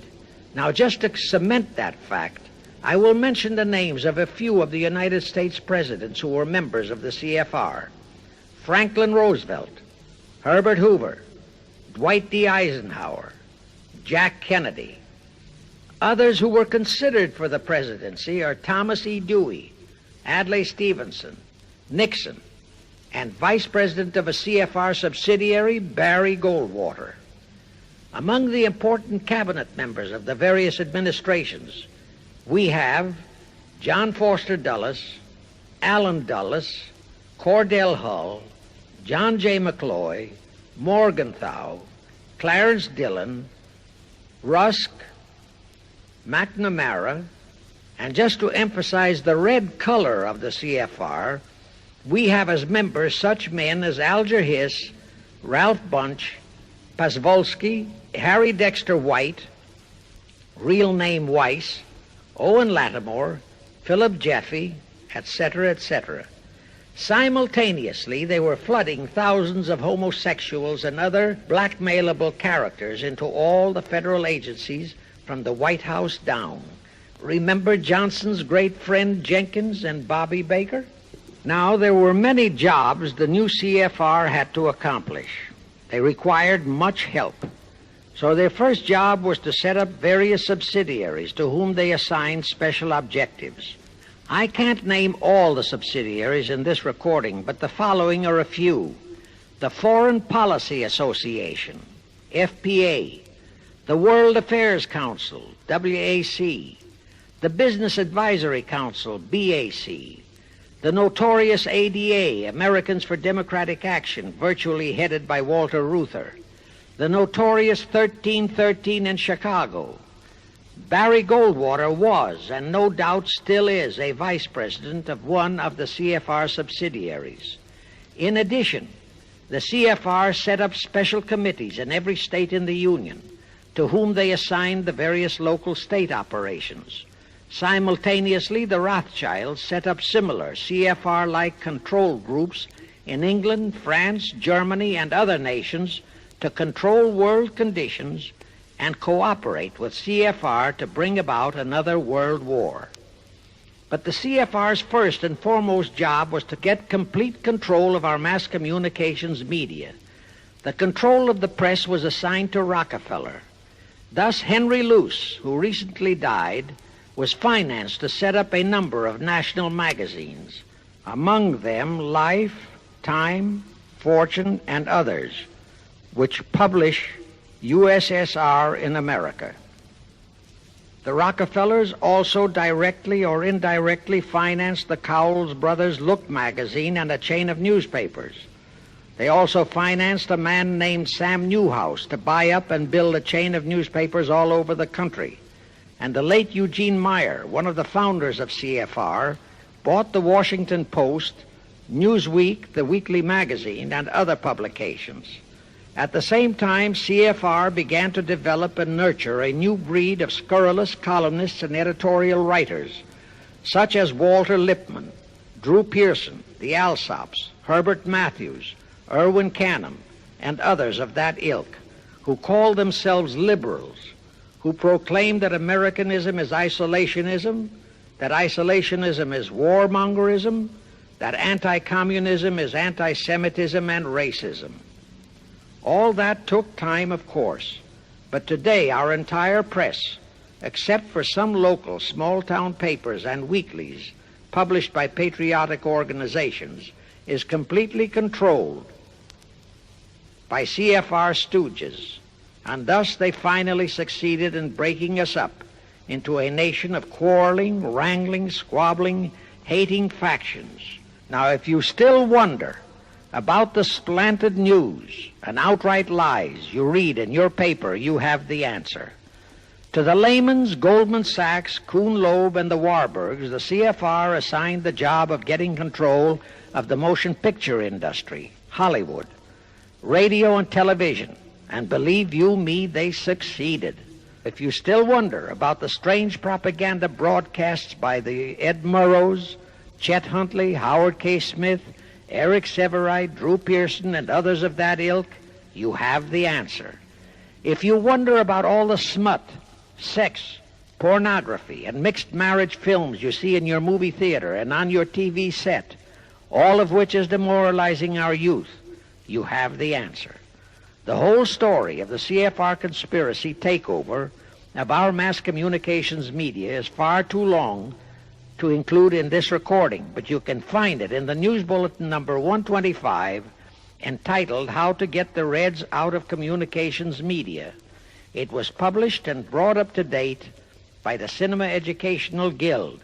It tells in detail how the press, the movies, TV, and radio have been, and still are, used to brainwash the people, to demoralize our youth, and they have been and still are encouraging and creating sympathy for the rioting Negro civil rights lawlessness. You can get a copy of this news bulletin by writing to the Cinema Educational Guild, Post Office Box 46205, Hollywood, California.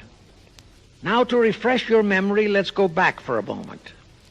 Wilson's flop had torpedoed all chances of transforming that League of Nations into the conspirators' hoped-for one-world government housing. So the Jacob Schiff plot had to be done all over again, and they organized the CFR to do it. We also know how successfully the CFR did that job of brainwashing and destroying the unity of the American people. But as was the case with the Schiff plot, the climax and the creation of a new housing for their one-world government required another world war, a war that would be even more horrible and more devastating than the First World War, in order to get the people of the world to again clamor for peace and a means to end all wars. But the CFR realized that the aftermath of World War II would have to be more carefully planned, so that there would be no escape from the new one-world trap, another League of Nations, that would emerge from the new war, the trap we now know as the United Nations. And they hit upon a perfect strategy to ensure that no escape. Here's how they did it. In 1943, in the midst of the war, they prepared the framework for the United Nations, and it was handed over to Roosevelt and our State Department to be given birth by Alger Hiss, Pasvolsky, Dalton Trumbo, and other American traitors, thus making the whole scheme a United States baby. Then, to fix our parenthood, New York City was to become the nursery for the monstrosity. After that, we could hardly walk out on our own baby, now could we? Anyway, that's how the conspirators figured it would work, and so far it has. And the liberal Rockefeller donated the land for the United Nations building. The United Nations Charter was written by Alger Hiss, Pasvolsky, Dalton Trumbo, and other CFR stooges. A phony so-called UN conference was set up in San Francisco in 1945. All the so-called representatives of 50-odd nations gathered there, promptly signed the charter, and the despicable traitor Alger Hiss flew to Washington with it, elatedly submitted it to our Senate, and the Senate, elected by our people to safeguard our security, signed the charter without so much as reading it. The question is, how many of our senators were even then traitorous stooges of the CFR? Anyway, it was thus that the people accepted the United Nations as a holy of holies and enabled traitor Earl Warren to virtually destroy our Constitution by basing all his traitorous decisions on the UN Charter, thus making that charter virtually our law of the land. However, for all the dirty work that had to be done to solidify the UN, the new housing of the One World plot, they still required the aid of our leaders in Washington. So now I will emphasize the fiendish cleverness of the CFR masterminds. To the vast majority of the American people, our foreign policy for many years has been a complete enigma. Most of us simply can't understand why this great nation is seemingly floundering so helplessly in the art of diplomacy. We can't understand why our leaders are seemingly so confused and bewildered in all their dealings with Moscow, France, and other nations, and with the UN. We always hear them proclaiming that in view of our overwhelming economic and military superiority, we must always lead from strength. Yet at all the summit meetings and conferences, they cringe and stammer and stutter, and so to speak, come out with their tails between their hind legs. We can't understand the foreign aid to Tito, an avowed enemy, to Poland, an avowed enemy, to all the avowed communist nations. We can't understand why the expenditure of hundreds of billions of dollars has failed to slow down, let alone stop, the march of communism. We are perplexed by the seeming ineptness of the State Department, the Defense Department, the CIA, the USIA, of all our federal agencies. Again and again and again we have been startled, shocked, bewildered, and horrified by their mistakes in Berlin, in Korea, in Laos, in Katanga, in Cuba, in Vietnam, mistakes that always favor the enemy, never the United States. Under the law of averages, they should have made at least one or two mistakes in our favor, but they never did. What's the answer? The answer is the CFR and the parts played by their subsidiaries and stooges in Washington. Thus, we know that complete control of our foreign relation policy is the key to the success of the entire Illuminati one-world plot. Here is the further proof. Earlier, I fully established that Schiff and his gang had financed the Lenin-Trotsky-Stalin takeover of Russia and fashioned its communist regime into becoming their chief instrument to keep the world in turmoil and to finally terrorize all of us into seeking peace in a UN one-world government. But the conspirators knew that the Moscow gang could not become such an instrument until and unless the whole world would accept the communist regime as the legitimate, de jure government of Russia. Only one thing could accomplish that: recognition by the United States. The conspirators figured that the whole world would follow our lead, and that's when the Wilson flop very nearly wrecked the entire plot. Throughout the following 3 Republican administrations, the CFR pulled every trick in their bag to induce Harding, Coolidge, and Hoover to grant that recognition, but all 3 refused. As a result, in the late 1920s, the Stalin regime was in dire straits. Despite all purges and secret police controls, the Russian people were growing more and more restive. It is a matter of record, admitted by Litvinov, that during 1931 and 1932, Stalin and his whole gang were always packed and ready for instant flight. Then in November 1932, the conspirators achieved their greatest coup. They landed Franklin Roosevelt in the White House. Crafty, unscrupulous, utterly without conscience, that charlatan traitor turned the trick for them. Without even asking consent of Congress, he unlawfully proclaimed recognition for the Stalin regime. That did it. And exactly as the conspirators figured, the whole world did follow our lead. Automatically, that squelched the previously growing resistance movement of the Russian people. That automatically launched the greatest menace the civilized world has ever known. The rest is too well known to need repeating. We know how Roosevelt and his traitorous State Department kept building up the communist menace right here in our own country, and thus throughout the world. We know how he perpetrated that Pearl Harbor atrocity for his excuse to hurl us into World War II. We know all about his secret meetings with Stalin at Yalta and how he, with Eisenhower's help, delivered the Balkans and Berlin to Moscow. And last, but by no means least, we know that 20th century Benedict Arnold not only dragged us into that new corridor, the United Nations, into one world government, but actually schemed all the arrangements to plant it within our country. In short, the day that Roosevelt entered the White House, the CFR conspirators regained full control of our foreign relations machinery and firmly established the United Nations as the housing for the Illuminati one world government. I wish to stress one other very vital point. That Wilson League of Nations flop brought Schiff and his gang to the realization that control of just the Democratic Party was not enough. True, they could create a crisis during the Republican administration, as they did in 1929 with their Federal Reserve manufactured crash and depression, which would bring another Democrat stooge back into the White House.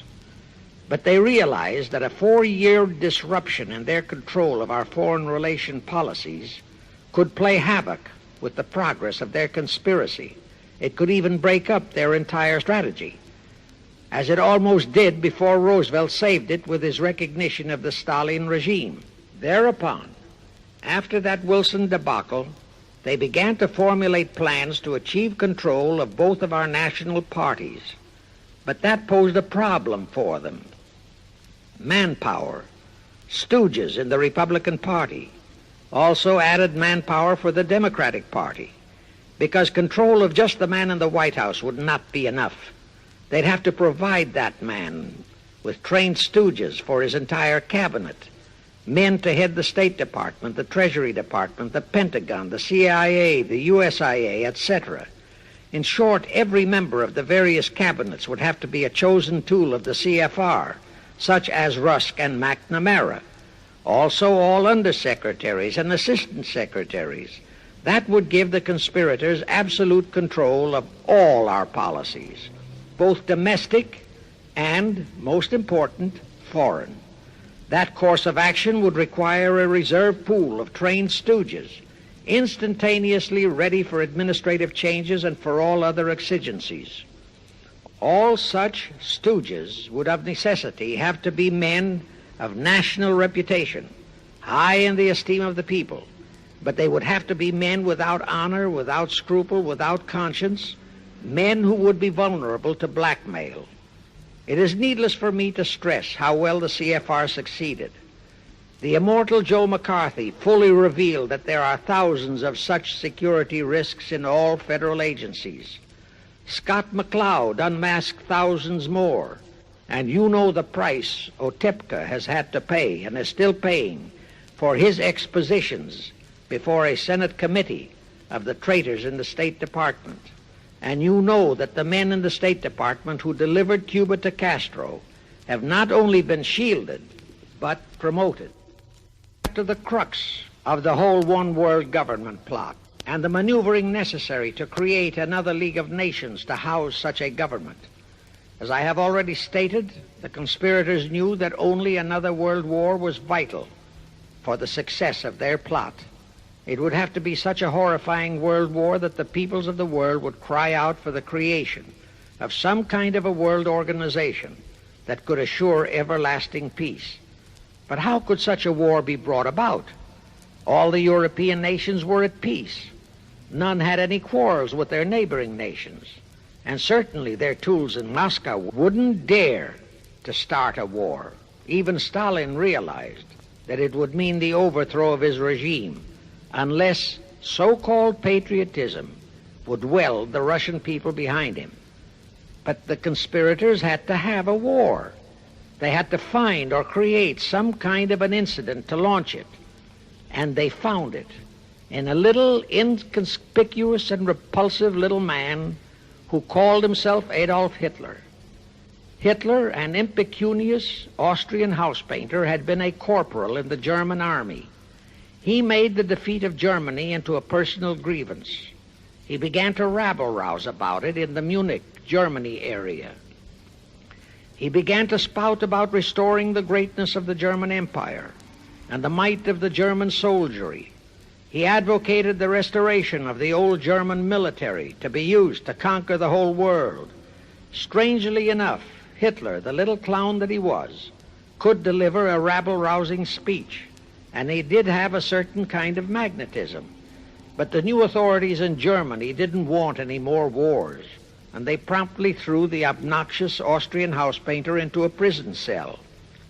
Aha! Here was the man, decided the conspirators, who, properly directed and financed, could be the key to another world war. So while he was in prison, they had Rudolf Hess and Goering write a book which they titled Mein Kampf and attributed the authorship to Hitler, exactly as Litvinov wrote Mission to Moscow and attributed the authorship to Joseph Davies, then our ambassador to Russia and a stooge of the CFR. In Mein Kampf, Hitler, the pseudo-author, outlined his grievances and how he would restore the German people to their former greatness. The conspirators then arranged for a wide circulation of the book among the German people in order to arouse a fanatical following for him. On his release from prison, also arranged by the conspirators, they began to groom him and finance him to travel to other parts of Germany to deliver his rabble-rousing speeches. Soon he gathered a growing following among other veterans of the war, and that soon spread to the masses, who began to see in him a savior for their beloved Germany. Then came his leadership of what he called his Brown Shirt Army and the March on Berlin. That required a great deal of financing, but the Rothschilds, the Warburgs, and others of the conspirators provided all the money he needed. Gradually, Hitler became the idol of the German people, and then they overthrew the von Hindenburg government, and Hitler became the new Führer. But that still was no reason for a war. The rest of the world watched Hitler's rise, but saw no reason to interfere in what was distinctly a domestic condition within Germany.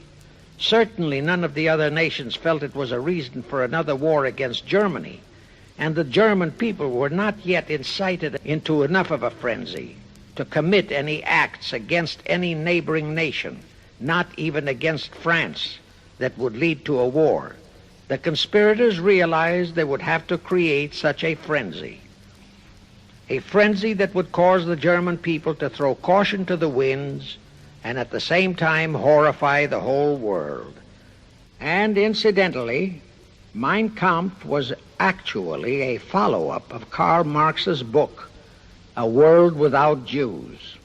The conspirators suddenly remembered how the Schiff-Rothschild gang had engineered the pogroms in Russia, which slaughtered many, many thousands of Jews and created a worldwide hatred for Russia. And they decided to use that same unconscionable trick to inflame the new Hitler-led German people into a murderous hatred of the Jews. Now, it is true that the German people never had any particular affection for the Jews, but neither did they have an ingrained hatred for them. Such a hatred would have to be manufactured, so Hitler was used to create it. This idea more than appealed to Hitler. He saw in it the grisly gimmick to make him the God-man of the German people.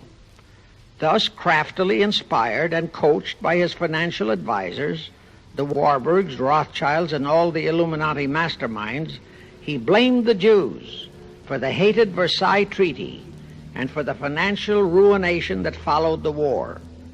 The rest is history.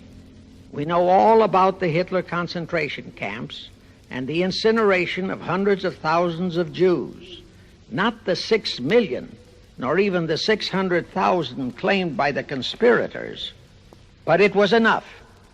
And here let me reiterate how little the internationalist bankers, the Rothschilds, Schiffs, Lehmans, Warburgs, Baruchs, care about their racial brethren who were the victims of their nefarious schemes. In their eyes, the slaughter of the several 100,000 innocent Jews by Hitler didn't bother them at all. They considered it a necessary sacrifice to further their Illuminati one-world plot, just as the slaughter of the many millions in the wars that followed was a similar necessary sacrifice. And here is another grisly detail about those concentration camps. Many of the Hitler soldier executioners in those camps had previously been sent to Russia to acquire their arts of torture and brutalization so as to emphasize the horrors of the atrocities. All this created a new worldwide hatred for the German people, but it still did not provide a cause for war. Thereupon Hitler was incited to demand the Sudetenland. You remember how Chamberlain and the then diplomats of Czechoslovakia and France surrendered to that demand. That led to further Hitlerian demands for territories in Poland and in the French Tsar territories. Those demands were rejected. Then came his pact with Stalin. Hitler had been screaming hatred against communism. Oh, how he ranted against communism. But actually, Nazism was nothing but socialism, and communism is, in fact, socialism. But Hitler disregarded all that. He entered into a pact with Stalin to attack and divide Poland between them. While Stalin marched into one part of Poland, for which he was never blamed, the Illuminati mastermind saw to that. Hitler launched a blitzkrieg on Poland from his side. The conspirators finally had their new world war, and what a horrible war it was. And in 1945, the conspirators finally achieved the United Nations, their new housing for their one world government. And truly amazing, all of the American people hailed this foul outfit as a holy of holies. Even after all the true facts about how the UN was created were revealed, the American people continued to worship that evil outfit. Even after Alger Hiss was unmasked as a Soviet spy and traitor, the American people continued to believe in the UN. Even after I had publicly revealed the secret agreement between Hiss and Molotov that a Russian would always be the head of the military secretariat, and by that token, the real master of the UN, most of the American people continued to believe that the UN could do no wrong. Even after Trygve Lie, the first Secretary General of the UN, confirmed that Hiss-Molotov secret agreement in his book For the Cause of Peace, the vast majority of our people refused to lose faith in the UN.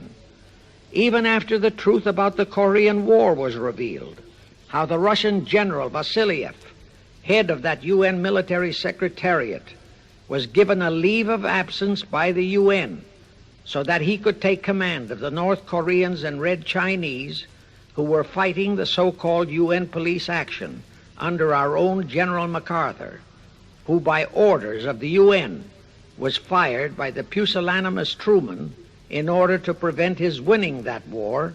Our people still believed in the UN. Despite our 150,000 sons who were murdered and maimed in that war, the people continued to regard the UN as a sure means for peace. Even after it was revealed in 1951 that the UN, using our own American soldiers under UN command and the UN flag, in collusion with our traitorous State Department and the Pentagon, had been invading many small cities in California and Texas in order to perfect their plan for the complete takeover of our country, most of our people brushed it off and continued their belief that the UN is a holy of holies. Do you know that the UN Charter was written by traitor Alger Hiss, Molotov, and Wyszynski? That Hiss and Molotov had made that secret agreement that the military chief of the UN was always to be a Russian appointed by Moscow?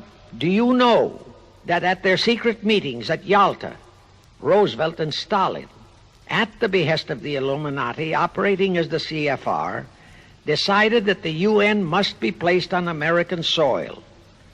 Do you know that most of the UN Charter was copied intact, word for word, from the Marx Manifesto and Russia's so-called Constitution? Do you know that the only two senators who voted against the UN so-called treaty were the only two senators who had read it? Do you know that since the UN was founded, communist enslavement has grown from 250 million to 1 billion? Do you know that since the UN was founded to ensure peace, there have been at least 20 major wars incited by the UN, just as they are now inciting a war against Little Rhodesia? Do you know that under the UN setup, the American taxpayers have been forced to make up the UN Treasury deficit of many millions of dollars because of Russia's refusal to pay her share?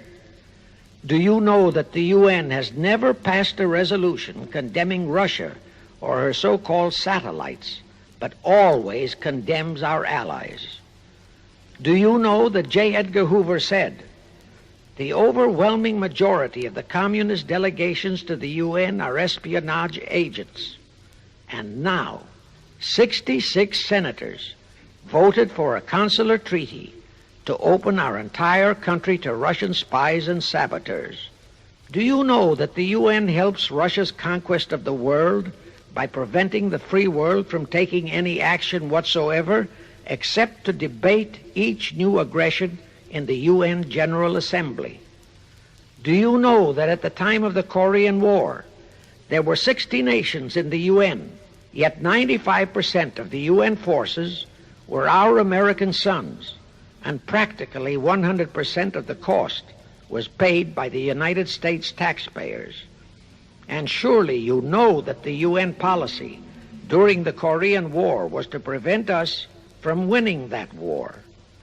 Do you know that all the battle plans of General MacArthur had to go first to the UN to be relayed to Vasiliev, commander of the North Koreans and Red Chinese, and that any future wars fought by our sons under the UN flag would have to be fought under the control of the UN Security Council.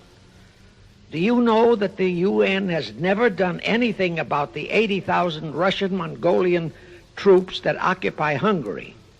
Where was the UN when the Hungarian freedom fighters were slaughtered by the Russians?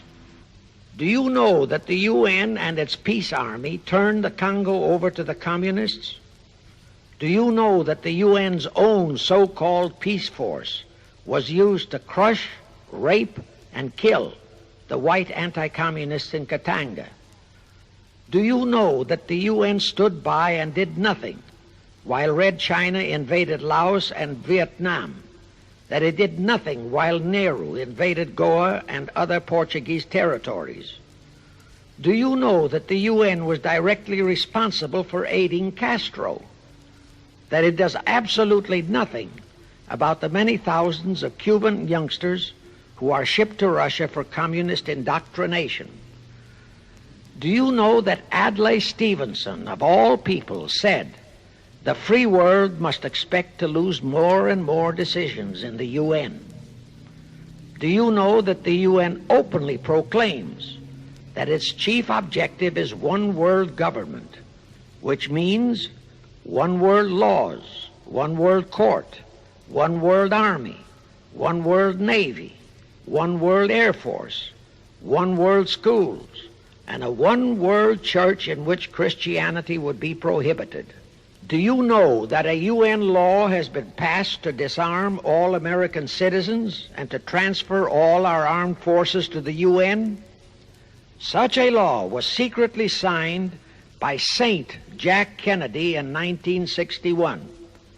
Do you realize how that fits in with Article 47, Paragraph 3 of the UN Charter, which states, I quote, "The Military Staff Committee of the UN shall be responsible through the Security Council for the strategic direction of all armed forces placed at the disposal of the Security Council," unquote.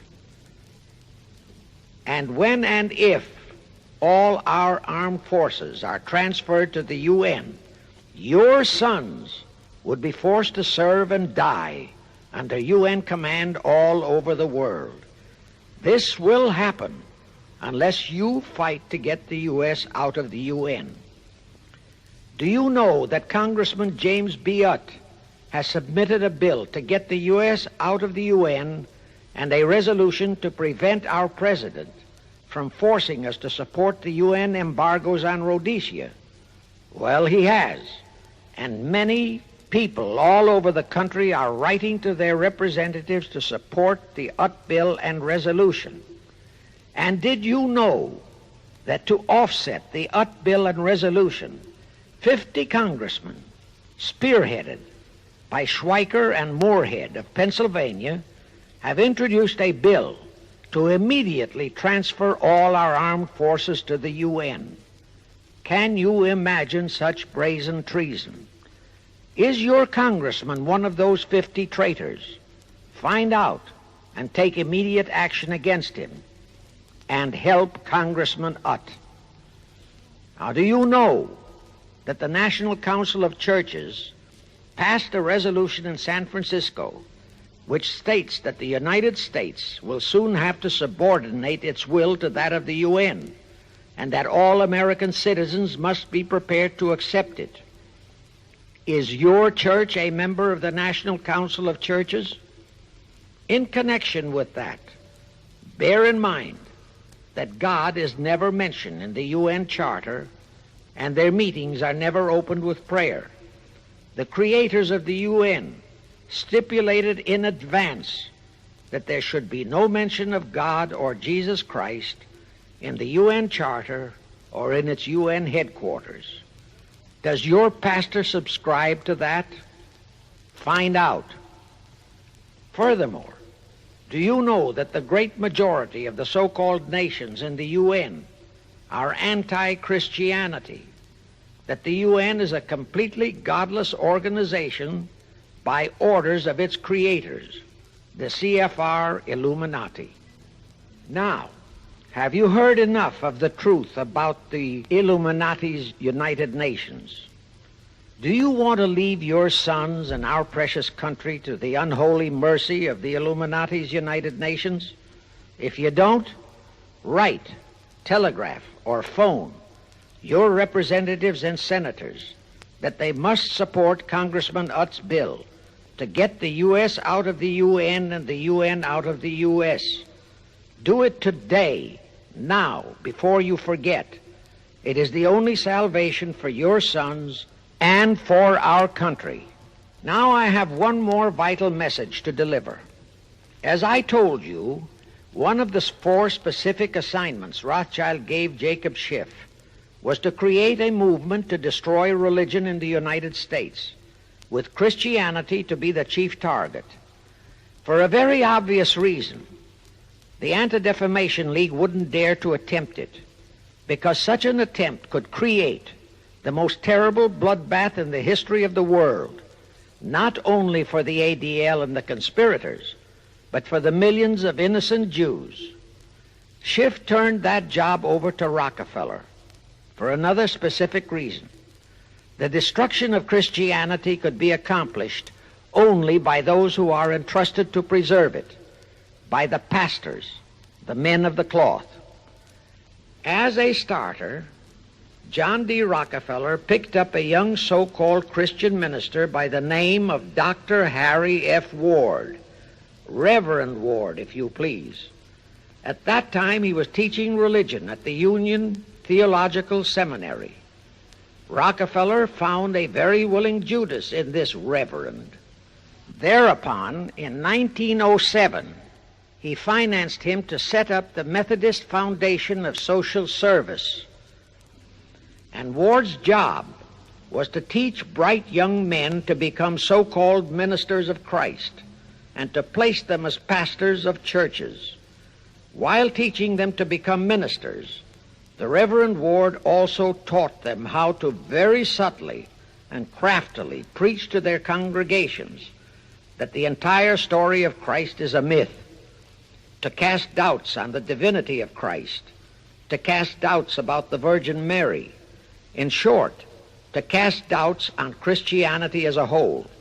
It was not to be a direct attack, but much of it by crafty insinuation that was to be applied in particular to the youth in the Sunday schools.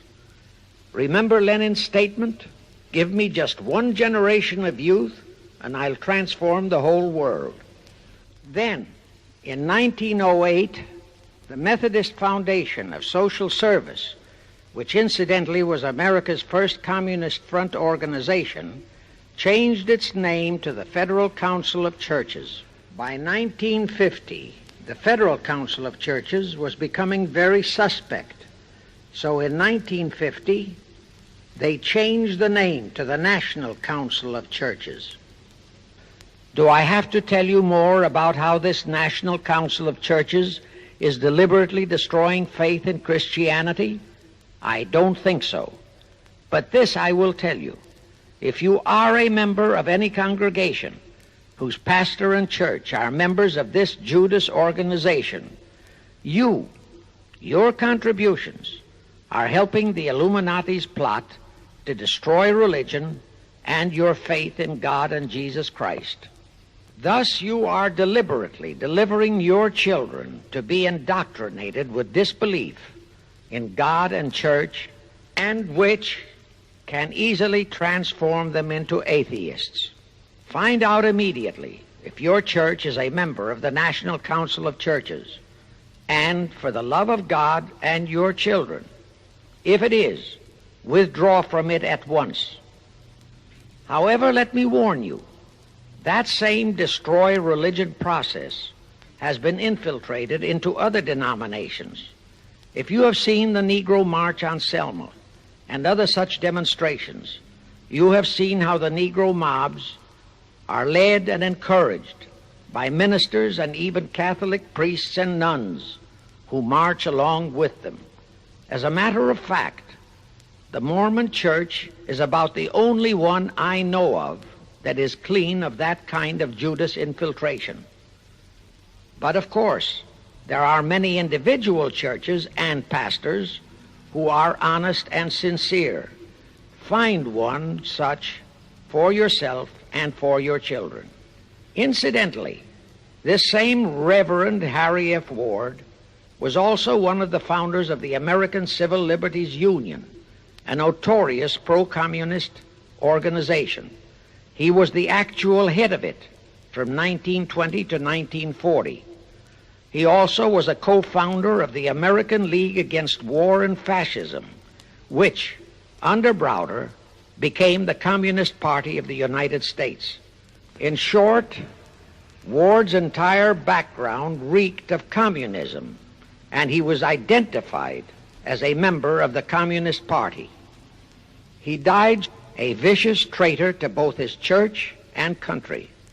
And this was the man old John D. Rockefeller picked and financed to destroy America's Christian religion, in accordance with the orders given to Schiff by the Rothschilds. In conclusion, I have this to say. You probably are familiar with the story of how one Dr. Frankenstein created a monster to do his will of destroying his chosen victims, but how instead, in the end, that monster turned on his own creator, Frankenstein, and destroyed him. Well, the Illuminati, CFR, has created a monster called the United Nations, who, supported by their minority groups, rioting Negroes, the traitorous mass communications media, and the traitors in Washington, was created to destroy the American people. Well, we know all about that many-headed Hydra monster. We know the names of those who created that monster. We know all their names. And I predict that one fine day the American people will come fully awake and cause that very monster to destroy its creator. True, the majority of our people are still being brainwashed, deceived, and deluded by our traitorous press, TV, and radio, and by our traitors in Washington. But surely, by now, enough is known about the UN to stamp that outfit as a deadly, poisonous rattlesnake in our midst. My only wonder is what it will take to awaken and arouse our people to the full truth. Perhaps this record will do it. 100,000 or 1,000,000 copies of this record can do it. I pray to God it will, and I pray to Him to inspire you, all of you, to spread this story via this record to all loyal Americans in your community. You can do it by playing it to study groups assembled in your homes, at meetings of the American Legion, the VFW, the DAR, all other civic groups and women's clubs, especially the women's clubs who have their sons' lives at stake. With this record, I have provided you with the weapon that will destroy the monster. For the love of God, of our country, and of your children, use it. Get a copy of it into every American home.